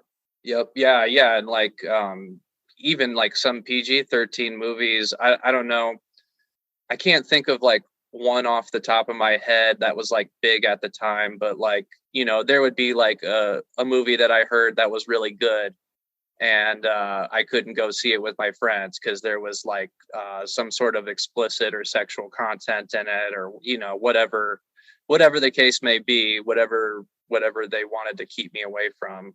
I couldn't go with my friends, and these were friends that went to my youth group even. You know what I mean? It's not like their parents weren't keeping them away from it, so so that, like, even though like I had like a really good friend group there, and I'm still friends, like really close friends with a lot of people from that youth group, it definitely made me feel alienated, and like, I started to definitely feel different than other people at that point. I've just kind of had a quick look there about Mel Gibson and the Passion of the Christ, and it one of the quotes in an article on the Scotsman said, "For Gibson is a passionate member of the Catholic traditionalist movement, a minority but growing Catholic sect that rejects the reforms of the Second Vatican Council in 1964 to 65. In particular, the abolition of the Latin Mass. The Passion is nothing short of a party political broadcast for this movement, if only in the crude way Gibson's earlier Braveheart was propaganda for the Scottish National Party." So it's interesting if The Passion of the Christ is a movie that is allowed for all ages, because it's not even like it's in keeping or aligned specifically with Pentecostalism or the Assemblies of God. No, it's just kind of a part of that whole it's just kind of a part of like that whole evangelical Christian circle, it's not really specific the true story of Christ, the true story of what happened to Christ in all its sort of biblical gore. Exactly. Yeah, and we know that really experiencing that, and like really taking that in, and the heaviness of what Christ's sacrifice was for us is really like, what they're trying to get across to everybody. And those things that are used to describe imagery around sort of the hell and brimstone and fire and burning and all of those really difficult images that are portrayed to children that talk later on as adults on this podcast about things that traumatized them when they were young around this imagery and the books and things that they were read in their youth groups.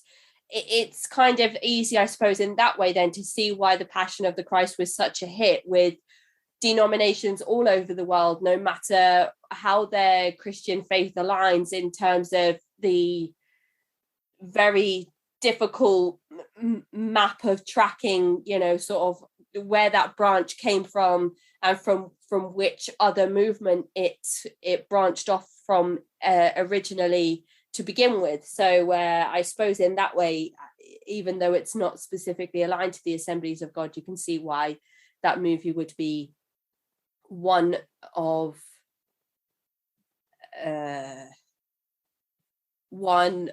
thumbs up, I suppose, within the community.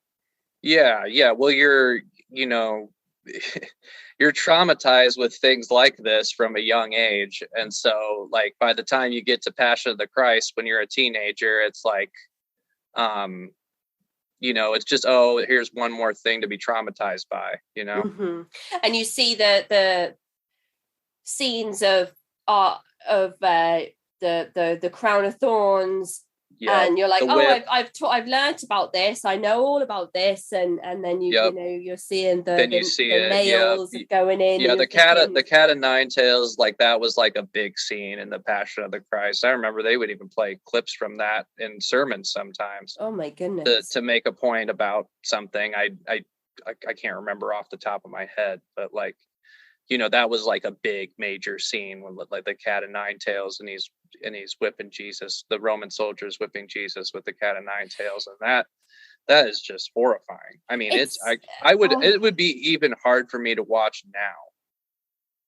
It's so interesting to think about Hollywood and pop culture and how disassociated it is from mainstream religion, but then also how intrinsic it is at the same time, and how some things are okay but others are not okay. It's kind of almost like when we've discussed the Jehovah's Witnesses before on the show, and there have been meetings with elders when somebody says, I have had experiences with another person sexually that I was not comfortable with. Actually, I was an unwilling participant, and then that person is then like the perpetrator is then brought into the elders meeting, and they say, well, Jehovah, he'll have to answer to Jehovah, and so kind of that issue is dealt with. And then it's kind of like, but if you were to go and say, I had this experience and I was a willing participant, the person happened to be a member of the same sex, it's like, oh, well, this is sort of grounds for disfellowshipping. It's almost like some things are okay in one hand and then others are absolutely not okay in the other. So it's like you can't go and watch any of these PG-13 films, but this R-rated film, we'll let this one slide just because, it really does highlight the difficult things that Jesus went through. And I feel like there's something so wrong and exploitative about that mentality and mindset. I don't know. It's hard for me. I'm having one of those moments where I can't sort of I mean, coming from what you're talking about, that was such a difficult thing for me, especially getting older, is like a lot of these things just seem so arbitrary is the right word. I don't know. It seems so weird to me that like, the Passion of the Christ is okay, but I can't watch, like a funny PG-13 movie, or, like dating is okay, but only if you go this far, like you can't go past this limit. Or, it was always like just these weird rules as I got older where I was like, I just want to be left alone and just to do my own thing. You know what I Mm-hmm. mean? But it's like, you never can, because your salvation is kind of always hung in the balance. Like, Yeah. it seemed like, especially with Pentecostal background, it's very like outward and like very like kind of works based. And so it's like, if you're not living out what they're teaching you there, you're sort of just like my mom was talking about, like kind of just like being a lukewarm Christian. And like for the really devout people, they have a problem with that, and they take issue with that, and they make that known publicly in the church. I suppose as well, from a popularity and financial standpoint, I believe that in America, it's always been more than 50% of the population in surveys that are taken will align themselves with a Christian sect or label themselves as Christian, whichever sect or branch they identify themselves with. I believe it's always over 50% since like the 1980s, 70s, or 80s onwards. Yeah. I don't know if it's increased or decreased in these last few years. Maybe it's done a bit of both, since sort of the 2016 election onwards. I think maybe there's been some changes in mentality around that. But For sure. perhaps Mel Gibson just saw a market and decided that that was the one that he was going to speak to. Because if you're not allowed to watch any R-rated movies, but The Passion of the Christ is one that's kind of, allowed for any age group to watch, then is that like not bankrolling an entire majority population of an entire country? I don't know if this is just me kind of again speculating, but maybe it's a clever business that he has taken part in with releasing that film and advertising it to a particular community group. Yeah, as I've gotten older, I've become more and more cynical of that stuff. And so I'm kind of right there with you. Like, I think that's very strategic. I suppose that the next part for us to get onto then is to ask you if you're having these difficult conversations with your parents about perhaps being a 50-50 member of the Assemblies of God at this point, is whether you actually made a decision to distance yourself from the church, or how, when, and why did you decide to leave? And was there extra pressure included in that because you were, as you mentioned, the oldest child? You were supposed to set an example. You are the fourth generation of your family to be involved in the Assemblies of God. What did that entire sort of segment of your life look like? Well, at that time, I around 14, 15 years old, I was still fully a believer. I really believed in everything. Those seeds of doubt that we talked about earlier, those kind of continued to grow. And then there was new seeds of doubt, once I kind of like developed older teenage relationships there. And then, also having a romantic relationship as well.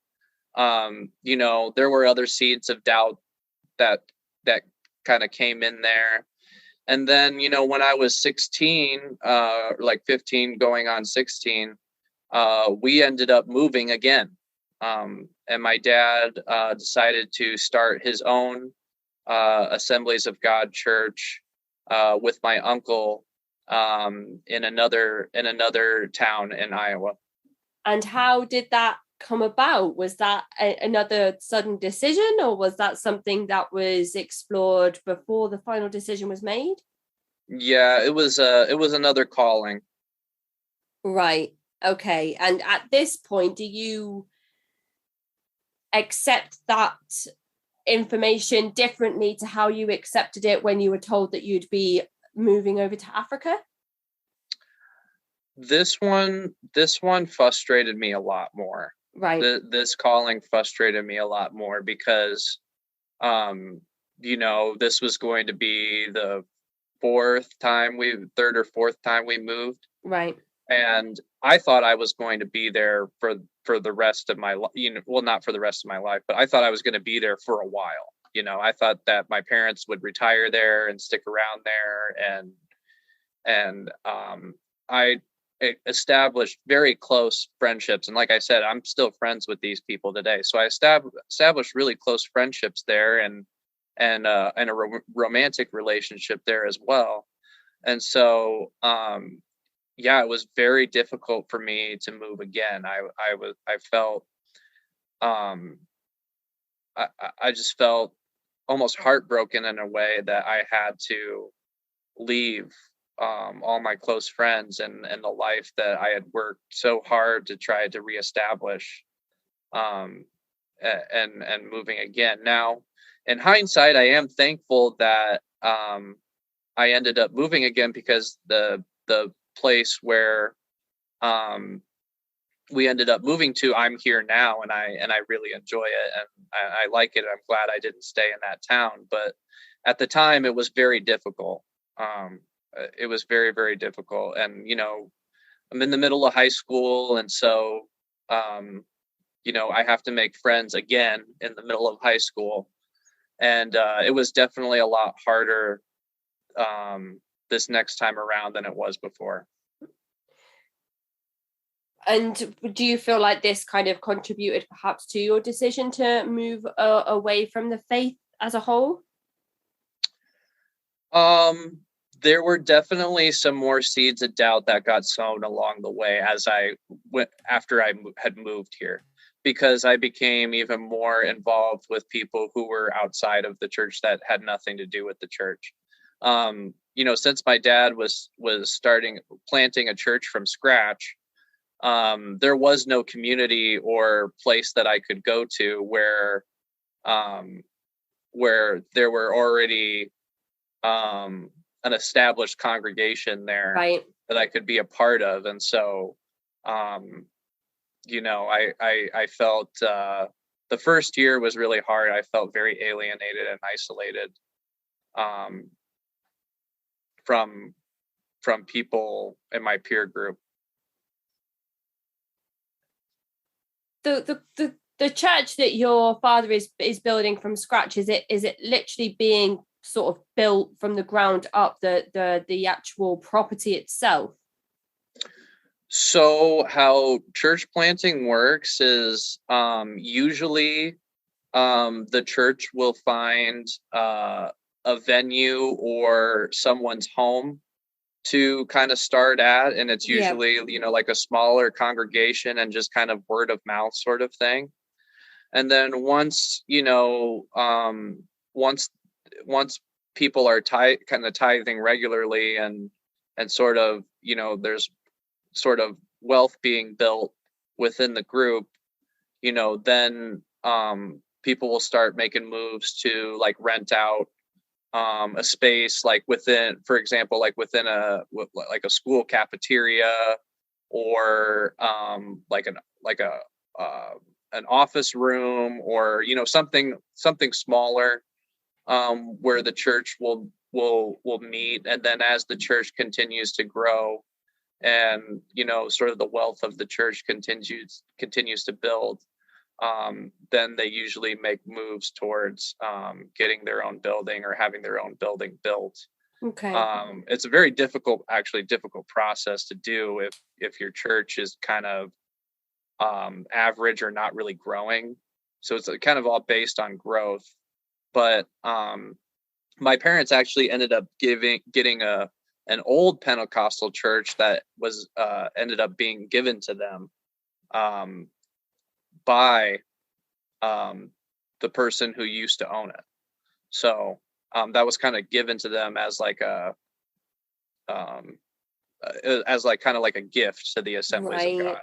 And I Okay. don't know the whole story behind that, but that kind of just, it's one of those things that kind of further implants in my parents' mind that they're doing the right thing and Of that God, course, yeah. everything's just going to work out and God's going to provide, you know, and has nothing to do with luck or anything else at all. So, And what is your mum's role to be in this next step for your father? Does she have an idea of what her position will be, or how best to support your father? Or is she kind of left feeling like she doesn't know what her position or role will be at this point? so, you know, my mom, she's always, as long as she's been in the church, she's always had some sort of a leadership role, especially like within the youth group and stuff, just being kind of a general youth leader.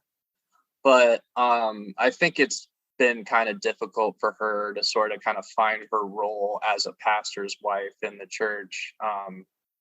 She really likes to pray with people. She really likes to talk with people. My mom is, you know, very personable and nice, you know. So she does a lot of that now, like at their church. She you know, she'll pray with people and stuff, but I think it's been I don't think she could even tell you, you know, like what her quote unquote role is, you know. Right. Okay.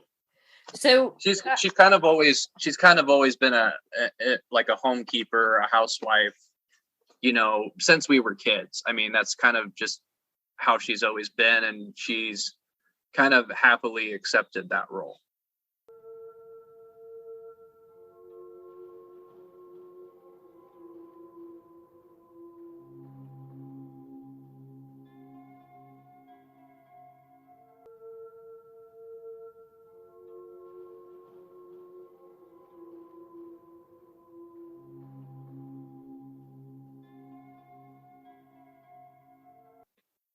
so at what point did you make the official decision to move away from the church? And were you still living at home at this point? How did that go down with your parents? Well, I I moved away from uh, the church and Christianity in general when I was about in my mid 20s, about 24.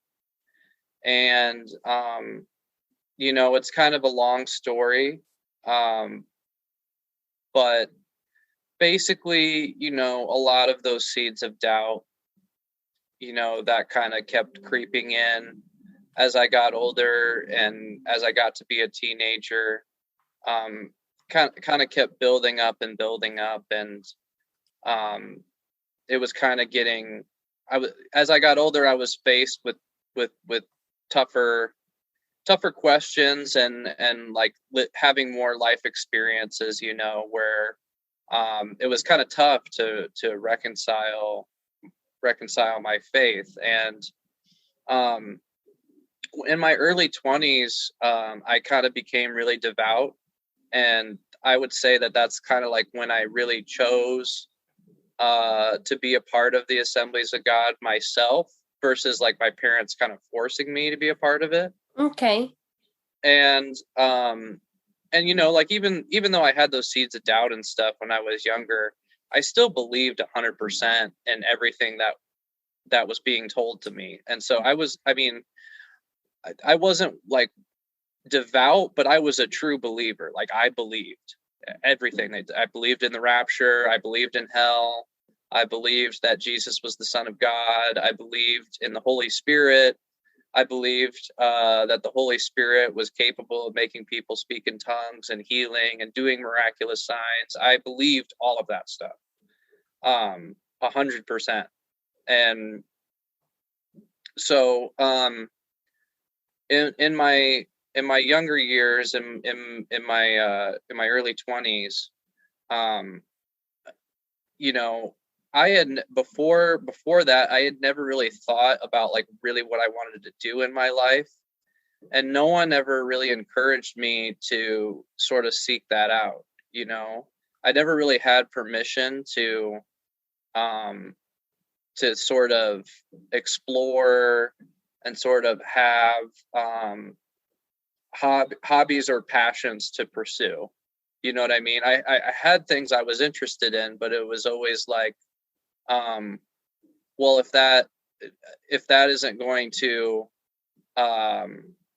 if that isn't going to save people and bring people to Jesus, then what does it really matter?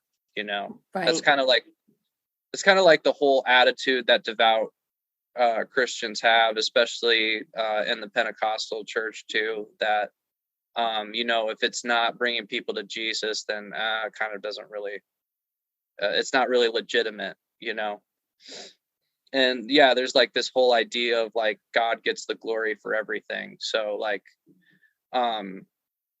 even growing up, like middle school into high school, and then into my early 20s, I would say that like, I had to sort of like, my interests and hobbies and things that I liked had to sort of take the back seat. And what happens when you kind of bury those things is that like you start losing yourself. Like you start becoming what the church wants you to be and not like who you truly are on the inside. And that's what I always felt growing up, is that I always had to die. Like part of myself had to die in order to be what the church wanted me to be and be who I thought God wanted me to be. Right. And so, by my 20s, I have no interest. I have really no career choices. And so I decided to become involved with my parents' church. And it's always been a smaller church, a smaller congregation, and it's a small congregation now. And so, I was going to start getting involved in my parents' church. And for whatever reason, I was going there and being involved and helping with kids ministry and things like that. And like, helping with the media and stuff on Sundays, and just like trying to help and do and be where my parents needed me and do anything that I could do to help. I was committed to that. So I started going there for a while, and I thought that like, things in my faith were really good and that I was starting to grow spiritually. And then for whatever reason, there came a point where like, I wasn't getting anything out of Sunday service anymore. Like the sermons like just weren't like not resonating with me. I didn't feel like I was really getting anything out of it or growing spiritually anymore. And I don't really know why that is, but I wasn't getting anything out of it. So I tried to sort of get into some of these other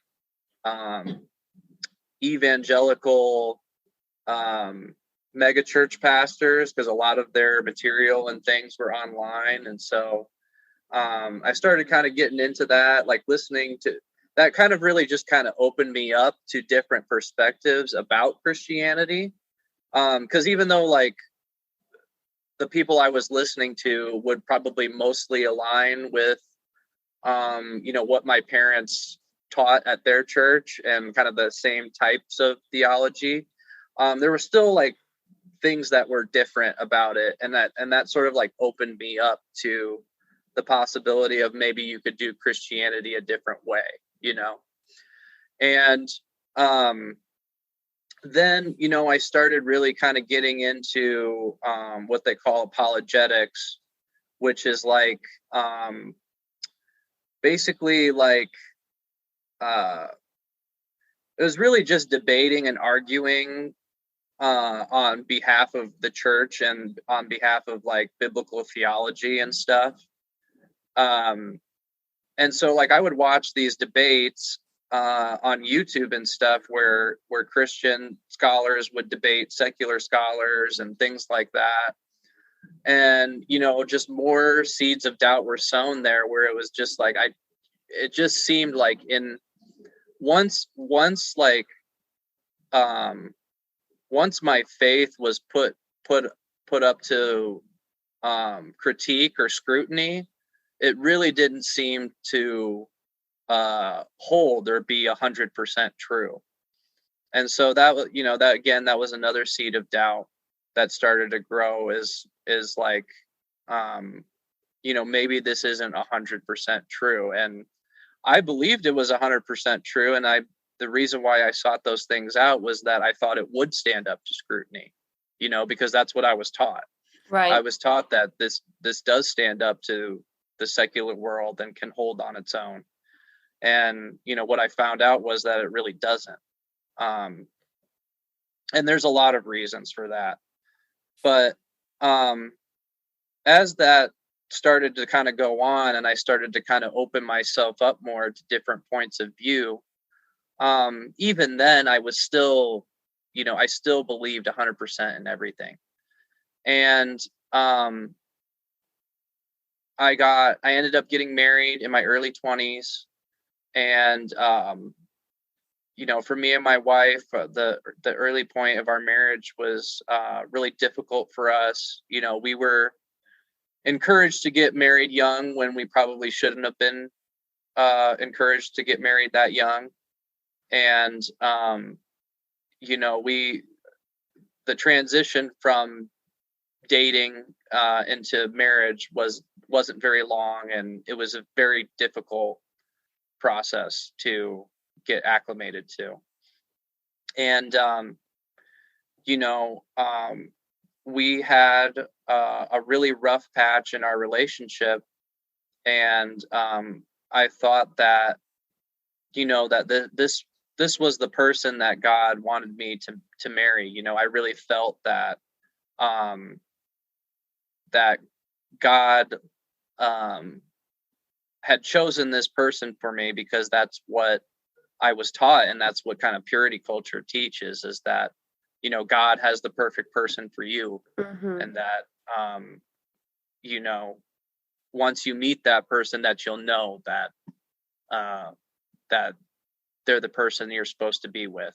Right. And so once we kind of had that rough patch, and I didn't know if things were going to work out, and I didn't know if that relationship was going to last, I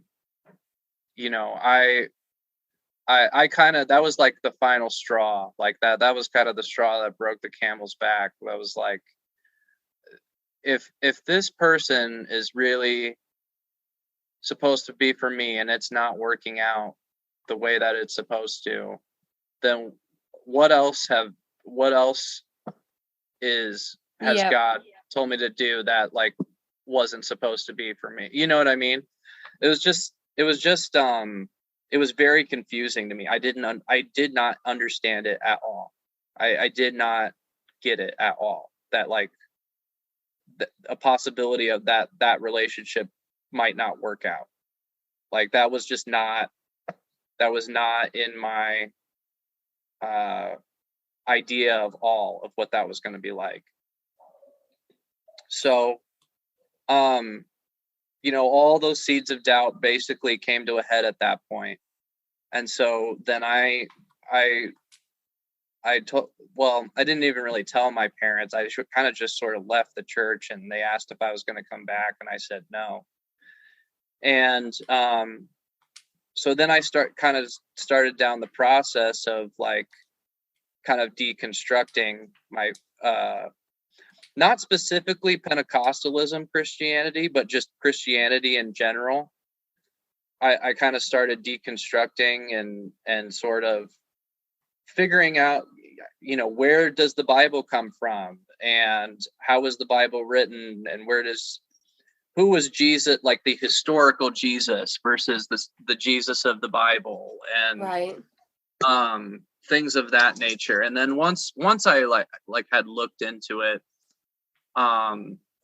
there was no doubt in my mind that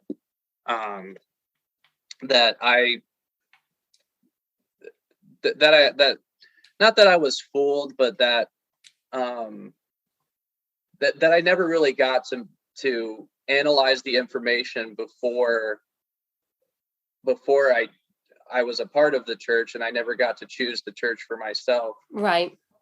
And even if I did get to choose the church for myself, that information was not privy to me or anybody else in the church, you know? Like there's like a lot of people talk about now, like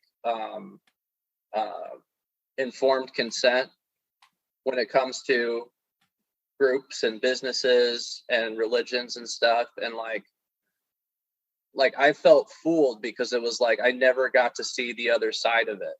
You know, I only got to see one side of it. You know what I mean? So and then, you know, as I started to heal and kind of find myself again, over the years up until now, you know, and then I started looking into the Pentecostal background, and you know, the more I did the research, basically the more I was able to heal, because I know now that like none of that stuff that was taught to me was based in reality. It just was not based in reality at all. It was stuff that was very biased, and that had been whitewashed over thousands of years and also hundreds of years, in regards to Pentecostalism. That whole history has been completely whitewashed, and a lot of people don't even know where Pentecostalism comes from and what the roots are. You know, other than the Azusa Street revival, not a lot of people know much about Charles Fox Parham or his theology or anything. So once I was able to research for myself and see everything for myself, and make a decision that I wasn't going to be a part of this anymore, everything just got better from there. Like I was able to heal. You know, I went to therapy, was able to get help in therapy. My relationship with my wife got better. We had our daughter, and, you know, that's been a huge blessing. Wow. And, you know, ever since I left the church, my life got better. You know, everything, I unlearned all those toxic things I was taught, you know, especially like we were talking about earlier with sort of the patriarchy, sort of masculine purity culture, or, you know, guys have a role and women have a role, you know, role to play. And it's like very complementarian instead of egalitarian, you know. Once I kind of unlearned all that stuff, you know, and saw it for what it really was, you know, my life got way, way better, and I'm way, way healthier now than I was before. Wow. You know, when around the time I was leaving, I was what I consider to be a pretty sick person. That's so much information that you've given us in sort of that summary there on your journey out. But it's incredible to hear about how positive your life became once you distanced yourself from the church entirely. Do you feel like that there was any struggle during that transition period where you would go to take part in perhaps things that the church would not condone, things that you were encouraged to stay away from your entire sort of childhood and upbringing? Yeah. Well, and it's like, you know, I never wanted to separate myself from the secular world like my parents wanted me to. And even when I was devout, I still didn't really separate myself from the secular world all that much. I still had friends that like were non-Christian, and you know, still kind of went through the whole coming of age stuff. You know, when you get older, like college age, where you know, you experiment and things like that. And so I was still, even then, even when I was at my most devout, I still wasn't like 100% in. And I could never figure out why. I could never figure out like why I wasn't like 100% into it. But now I know is that like it was it was the it was the part of me inside that I had to bury all those years that was like still trying to hang on and still trying to like push me to do things that I was uncomfortable with, you know? Yeah. And once I was able to let go of all that stuff, I didn't have to feel guilty about those things anymore. It was like a weight had lifted off of me. Like and like another big thing for me too was that, you know, I was so scared of the rapture and of hell. And, you know, that's something that I've been traumatized with over and over again since I was a little kid, since I was, you know, literally, you know, toddler age. To not believe in that anymore and to shed that toxic belief off of me was like another huge weight. Is like, okay, not only do I not have to feel guilty about just being a normal regular person in the world and like growing up wanting to be a part of the secular world, not only do I not have to feel guilty about that, but like I don't have, like, I'm not going to hell for that. And I'm not like, my eternal destiny isn't like totally doomed because I did those things. You know what I mean? Yeah, I think that's an important message for people to take away as well from what you've said there in your big sort of summary around your journey out, is that even though you were encouraged to be separate from the secular world growing up, it hasn't harmed you during your integration into those things and having those experiences. So even though it was something you were encouraged to stay away from, it hasn't been detrimental to your health or your growth or your well-being. It's actually been quite the opposite. And I think that that is quite a powerful message for people who are worried about what awaits them on the other side. Yeah, and that was the thing too, is like none of it at all was negative, even though I was told that if I were to, you know, quote unquote, go down the wrong path or go down the into the secular world and go down that path and reject what I had been taught, that, you know, I think you probably heard this from other evangelical people before, where, you know, I was going to become a drug addict, or I was going to, you know, be in some really extreme situation if I left the church, which is just, I mean, was just a total lie, you know, and everything that I had been a part of in the secular world were all positive experiences. I really did not have very many negative experiences. I'm sure there were maybe some, but for the most part, you know, it was all positive.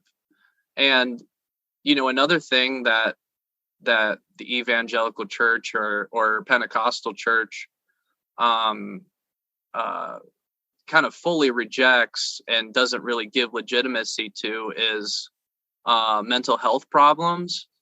And so when I got therapy and I was able to talk to a therapist about some of my problems, you know, that was another thing that was just like huge, that really, really helped me, you know.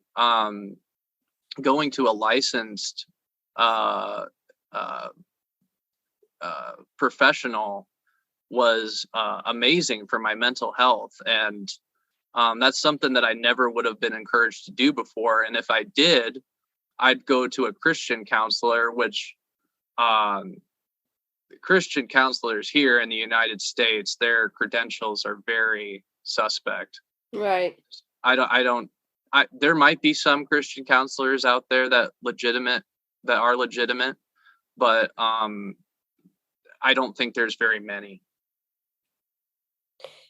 And do you feel like sort of what you've said there is some of the advice that you would give to others who are looking to leave similar high demand religious groups, in terms of going off, doing your own research on the Pentecostal church and understanding the roots and the history of the faith and the movement altogether, and then specifically the Assemblies of God, and then seeking out professional therapy or professional help to aid you and assist you on your exit from the Assemblies of God? Do you feel like that's sort of two things you would suggest to people? Are there other things that you might say could help somebody who's thinking of doing the same?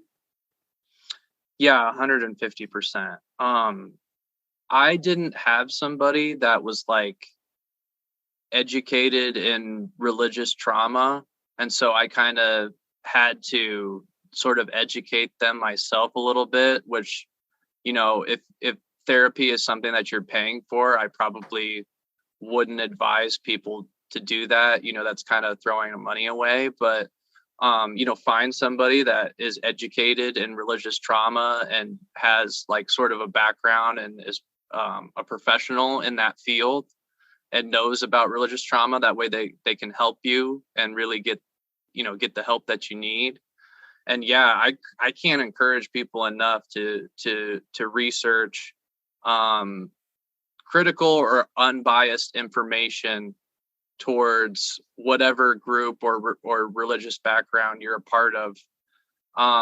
You should get a chance to look at both sides. And if you've been in a religious group, you already know their side. You already know what you already know the theology they teach. You already know what story they're trying to tell people. So I would encourage anybody who's thinking about leaving or who has left to really do the research. The internet is amazing. It's a wonderful resource that we have in the 21st century. I would definitely use the internet to try to look into these things. And I know that like a lot of people that come from my background don't know a lot about the Pentecostal background. Anything that I've said on this podcast today about the history of Pentecostalism, don't believe me. Go and research it yourself, I would say, because, I'm not trying to convince anybody of anything. This is just the research that I've done and what I've found. And to be quite honest, comparing the two, it makes the information that's critical of the Pentecostal Church and Assemblies of God makes a lot more sense to me than the story that they give themselves. So, but that's just my opinion, and that was just the way that I was able to deconstruct my religious background. So. And of course, the exit process is going to be different for every person. But if people are thinking about or looking for places to start or unsure of where to go for resources, there was a whole host of great resources that you sent me over in some of our first correspondence to one another over email, which I will include in the episode description. But I think what you've said there are some very easy, soft sort of, especially the research side of things, very soft approaches to learning more about the church and maybe solidifying some of those thoughts or beliefs that you've had that you haven't nurtured or had the opportunity to think critically about. And I know that we often suggest therapy and then often follow that up by saying that not everybody has access to professional assistance or help, and so the internet is such a wonderful tool. It's come on such a long way in the last 10 years in terms of people being able to gather, as you said, non-biased or critical pieces of information about these high demand religious groups that exist in the world, mostly courtesy of other like-minded people who have had the forethought to nurture those seeds of doubt that they've had themselves and then move away from the group, write about their experiences, and allow other people to realize that there are a fair few people in this world who have decided to move away from religion altogether, or even just their congregation, or just their particular sect of faith, or convert to another group, and then another group, and then another group, and then write critically about all of those groups because they've realized that every single one of them has not been as clear cut as one would assume if you only attend one or two services from that particular faith-based group. So you've given us so much to think about and ponder on. And I think that your perspective around the upheaval of you and your family moving across America to a different continent to perform missionary work, to then move back over to America and have that reintegration, and then your parents deciding to actually open up their own church, and to be the leaders of their own sort of congregation itself, is not something that we've heard about on the show before in this respect. So I think that you've definitely given us a different perspective that we haven't heard about before. The missionary work, I understand, is still quite prevalent amongst many Christian sects and faith-based groups within America who travel far and wide to proselytize, whether that be to other parts of America or other parts of the world that have never seen Caucasian people in their lives. So that's right. Such a fascinating thing to think about and to discuss. So thank you so much, Jordan. And also, I should point out for anybody listening that Jordan is actually a patron of the show as well. So aside from offering us his experiences and personal thoughts and feelings around his life and upbringing and these things in the show, he actually supports the show on the Patreon group as well, which is fantastic. So thank you so much for that, Jordan. I always write in the group how appreciative I am, but it's not often I get to actually sit down and have these lengthy one-to-one chats with people who are patrons of the show. So it's been great to sit down and chat with you today. Yeah, Casey, thank you so much for having me on. I really, really appreciate it. And I just want to say too that your show has been huge influence on me. I love listening to people's stories and other people's experiences and their backgrounds and different religious or high control groups. And I can't thank you enough for the work that you're doing, because it, in a lot of ways, a lot of the episodes, when I listen to the other episodes, it's kind of like my therapy, it's the religion and the rules and the things might be different, but the kind of the method of control is kind of the same, and I can really relate to Absolutely. A lot of those people's stories. Those earmarks are so similar, and I think that's why a lot of these different conversations are so important. Even though the subject might sound different in the title, the overall conceptions that are explored in the episodes are often extremely similar. So I'm so glad to hear that it's helpful, and I hope that it's the same for people tuning in and listening. And it's a privilege for me to be able to have these interactions with these people that come and speak on the show, and to bring this work to the wider public. So without people like yourself supporting the show, but also coming to speak with me on the show, we wouldn't have the platform that we have today. So really the thanks does lie with you, the people that tune in, the people that provide us with these testimonies and these stories, being, sort of brave enough to come forward and chat on record about the experiences that they've had. So thank you so much for your time today, Jordan. I know we've only scratched the surface, and we didn't talk about, where your parents are now and your relationship with them. And I know that you've mentioned that they still kind of run their congregation today and their own church today. And I always feel like the new slogan of this show is going to be like, we've only scratched the surface. But that is how I feel I feel like I've done such a disservice to everybody at the end of every episode, because I never have the time to get through everything that we've wanted to get through. But if anybody has any questions for Jordan, if they want to know anything that we didn't touch upon, or if they want to have answers to things that we didn't get a chance to explore in the episode, please just email me at cultvaultpodcast@gmail.com and get in touch and let me know.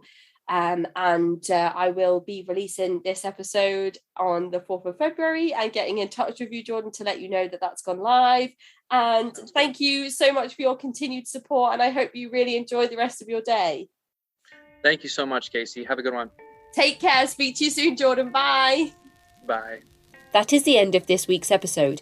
If you'd like to get in touch, you can find me at cultvaultpodcast@gmail.com or follow me on Twitter and Instagram at cultvaultpod.